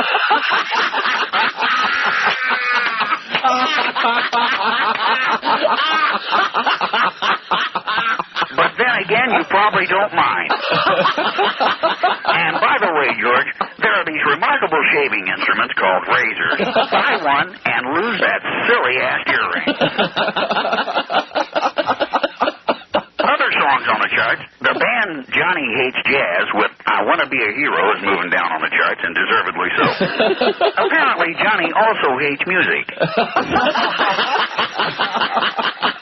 I don't think hero status is eminent, Johnny, so get a real job. And there is a song I like, Rod Stewart's newest release, Forever Young. And for a moment, I thought it was a song about me, forever hung. And now it's time for a long-distance dedication. It comes to us from a listener in Pasadena, California, who writes, Dear Casey, I'm 16 years old, president of my class, I'm 6'2", I have blonde hair, weigh 175 pounds, and stars quarterback for my high school team. But Casey, I have a problem. The girls simply will not leave me alone. It seems as though all they want me for is my good looks and my excellent physique. Why can't they just like me as a friend? Treat me as a person instead of some sex object. And quit hitting upon me all the time. Casey, do you have any suggestions? Signed, Todd. Well, here's my answer. Dear Flaming Homo. 134. That Bob and Tom, I'll tell you, they're no Kenny and Bo. That's for damn sure. 1,017 votes on the poll, and Chris now can sit back and just let his puppic air out a little bit. Kind of like Josh Friedman, but not quite as... wow, I take that not back. Not even close. Take that back. Now, did you meet him? Meet him? He's actually one of the people that I really can't stand because of a day that I worked on a show. You worked on his show? Well, he was filling in for The Crow. Oh! And, yeah, I was interning on that show. Oh! Josh Friedman fills in for The Crow. Wow, yeah. wow. So, I guess you never heard The Crow show, right? I got your Crowbonics right here, homeboy. He did what? You never really heard The Crow do a show, right? I heard it. Well, he would have music going in and out of the break, so he would have music coming up to the break, so he knew to go to break. Yeah. It was like his thing. So it's supposed to be, if you're filling in for someone, that show runs the same way. So I forget who I think it was with Pat Pisani. He's like, all right, start the music so he knows to get out in a minute. Well, he's in the middle of some long-winded, stupid comment, and the music just barely comes on, and in the middle of it he stops because he couldn't think anymore because music is coming through his ear really lightly. So he starts yelling at me and everything. Now I'm an intern. He starts yelling at me on the air, and then he's like, oh, he's trying to finish it, and he's like, forget it, just go to break. And then he just starts yelling in the break, and I was ready to come through there and just, like, hit him. But I'm like, I'm an intern, just whatever. So Pat goes in there and yells at him. 400 pounds of Swiss cheese would have come out of his navel, yeah. So Pat goes in there and tells him. So, like, 5 minutes later, he's, like, trying to apologize to me. I was like, whatever. And now I see him at Hurricanes things, and he tries to talk to me. Finally, I was like, look, I don't like you, so don't try to be my friend when we're here, all right? Just leave me alone. Excellent. See, I respect that. I like that. Yeah, he's one of those people that, Don't suck up to people that you can't stand. I hate that like poison, There are two people that hate each other. Don't put on this phony, oh, hey, how's it going there, Josh? Just say, hey, you fat slob, get away from me. You hate me, I hate you, and never the twain shall meet. That's the way to do it. Exactly. There don't have to be any hostility. Just say, give me the old raspberry, and that's it. Or just take your foot and stick it where the moon don't shine. See how he reacts. As he goes tumbling down over the edge of the press box. Wouldn't that be a beautiful thing? And then you talk about a mess on the field. Wow. 600 pounds of that squeeze cheese. Humpty Dumpty had a great fall. It's kind of like Greg Reed in that egg that he dropped that time. He broke the egg and had been trying to put the pieces back together, but the trend today may have been the turning point. Finally, after all this tourist. But then again, it may not have been. You know how... You see, you have to be consistent. You know, there are monthly... One month doesn't make a rating book. It doesn't make a story. It doesn't make, a comeback. It's a good sign. It's better than a continued decline and more of those kind of hours, Like we had from 11 to midnight in the winter book. I mean, how is that possible even? I know I keep asking that. How can there be nobody listening at 11 o'clock at night? Nobody. I mean, is the transmitter on? And by the way, somebody must have been diddling around back there on our streaming thing. You don't think? I would imagine. You really think that was just a coincidence that I talked about how lucky we've been lately for a long time? We haven't had any problems, any dropouts, and the fact that there were 3 today, and I apologized for it, and I went on about, gee, that's because they're not diddling back there, and all of a sudden it looked like somebody started diddling. And Steph went back there and probably kicked him in the ass who was ever back there. Probably some probably Robert Grieper hanging around the building, probably trying to stick it to us. You know that's Robert Grieper, the Grim Reaper, the Lord of the Board? That's what I hear. I think since I got Kenny to stop saying that and they got rid of that square table, they made a big comeback. Don't you think? Let's take credit for it. Not. Although Kim Bocamper and O.J. McDuffie, now that's kind of like when you said Josh Friedman filling in for the Crow. It kind of set my stomach churning, I had like a yearning to jump out the window. Hello, I'm Lindsay Lohan, the hottest chick in the world according to Maxim. But does that get you a free pass to snort coke, drive drunk, and crash your car? Apparently not. So, I want to make this very special public service announcement. Don't go to the Promises Rehab Center. It doesn't work. And the Red Bull is served without vodka. And they make you share a room with someone who buys off the rack. It was horrible. What? Oh, right. Don't drive drunk and stuff? Okay, is that enough to get me out of jail time? Oh, my God, I so do not want to be Paris' cellmate. Yeah! Ain't ready. What's up, y'all? This your boy Z-Mike. You see, I usually do songs with, hooks and concepts and shit, right? But that, man, I'm trying to go platinum. So I'm about to rock this shit. Check this out, y'all. Read a book, read a book, read a book. Read a book, read a book, read a book. Read a book, read a book, read a book. Read a book, read a book, read a book. R-E-A-D-A-B-O, okay. R-E-A-D-A-B-O, okay. R-E-A-D-A-B-O, okay. R-E-A-D-A-B-O, okay. Not a sports page, not a magazine, but a book. Yeah, not a sports page, not a magazine, but a book. Yeah, not a sports page, not a magazine, but a book. Yeah, not a sports page, not a magazine, but a book. Read a book, read a book, read a book. Read a book, read a book, read a book. Read a book, read a book, read a book. Read a book, read a book, read a book. R-E-A-D-A-B-O, okay. R-E-A-D-A-B-O, okay. R-E-A-D-A-B-O, okay.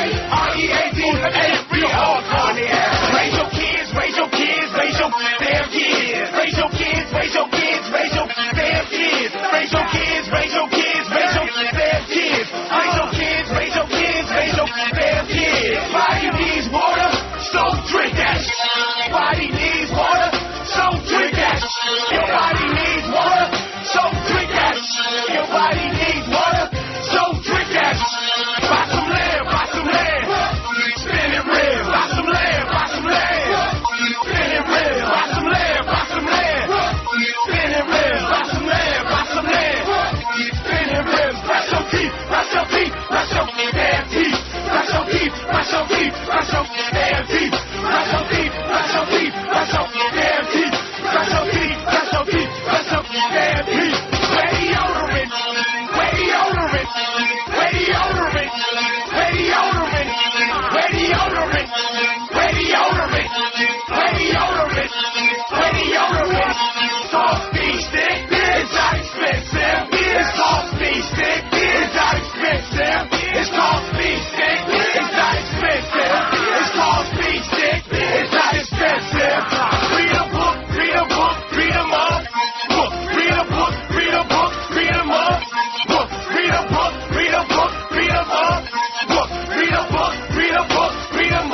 got to hear that at least 4 or 5 more times before we get out of here. Oh, yeah.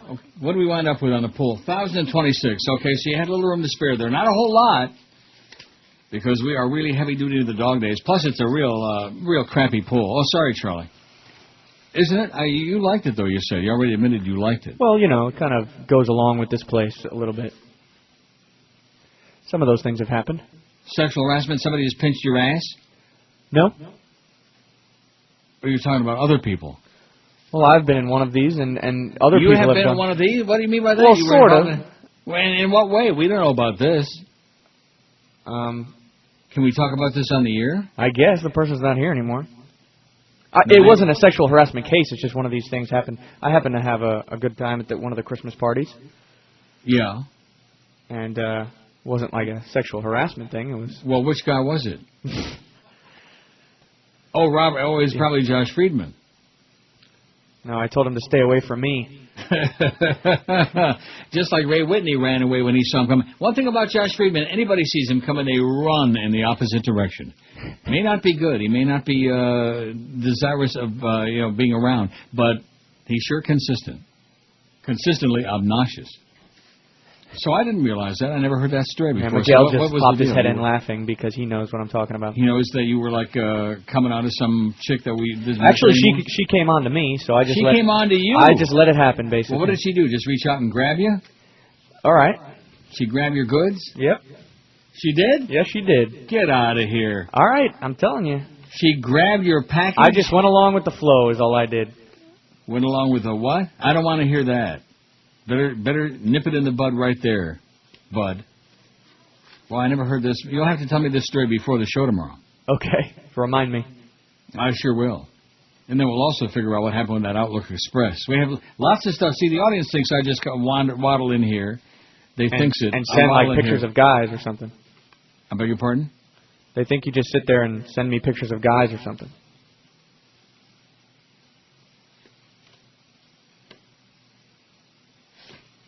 The Roman Catholic Diocese of Vermont, you know that check that you were thinking about getting in July? Mm-hmm.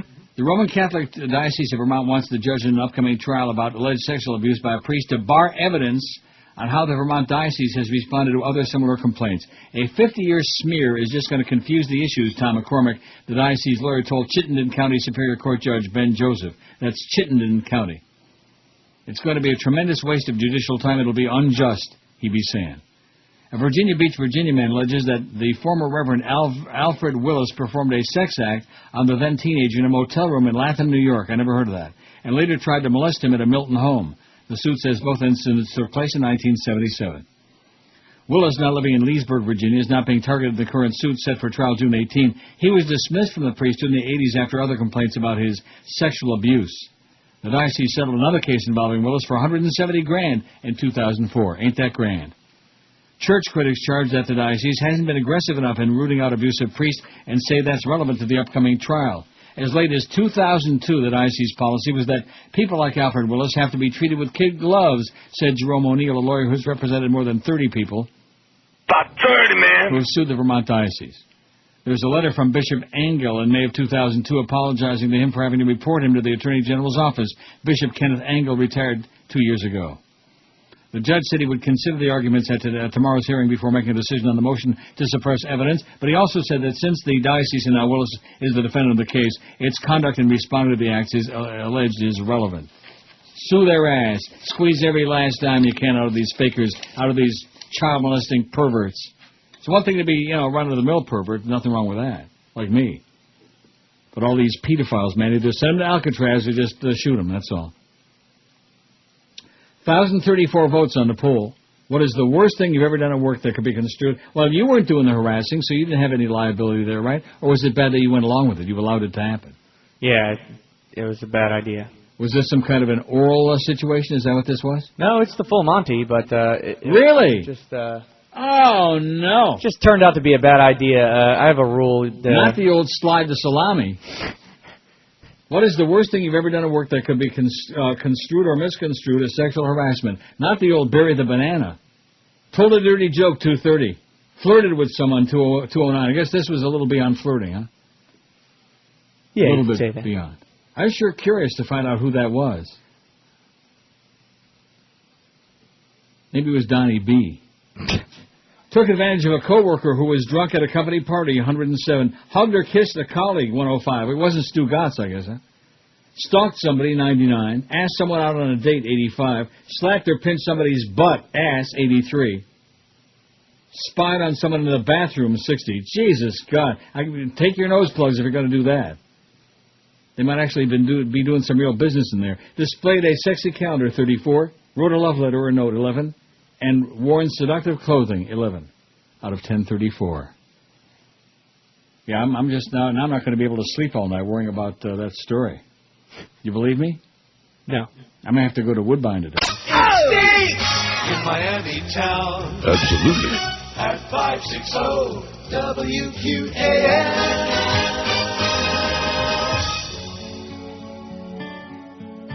Yeah. You fairy.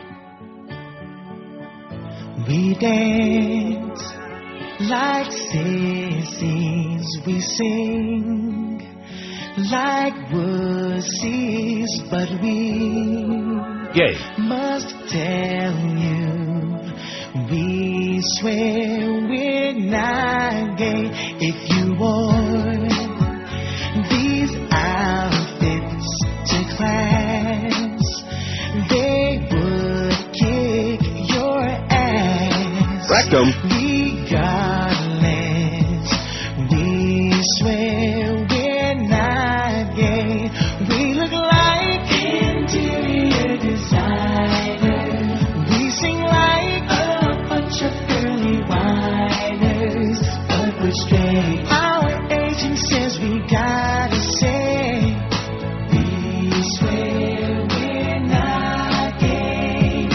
Our biggest fans are 12-year-old girls who think we're as cute as can be. Yeah. But as they get older, they all figure out we're hiding our latency. One thing is for sure, we get manicured. We do. Wash our clothes on the delicate side, though. Want to do a session with George Michael.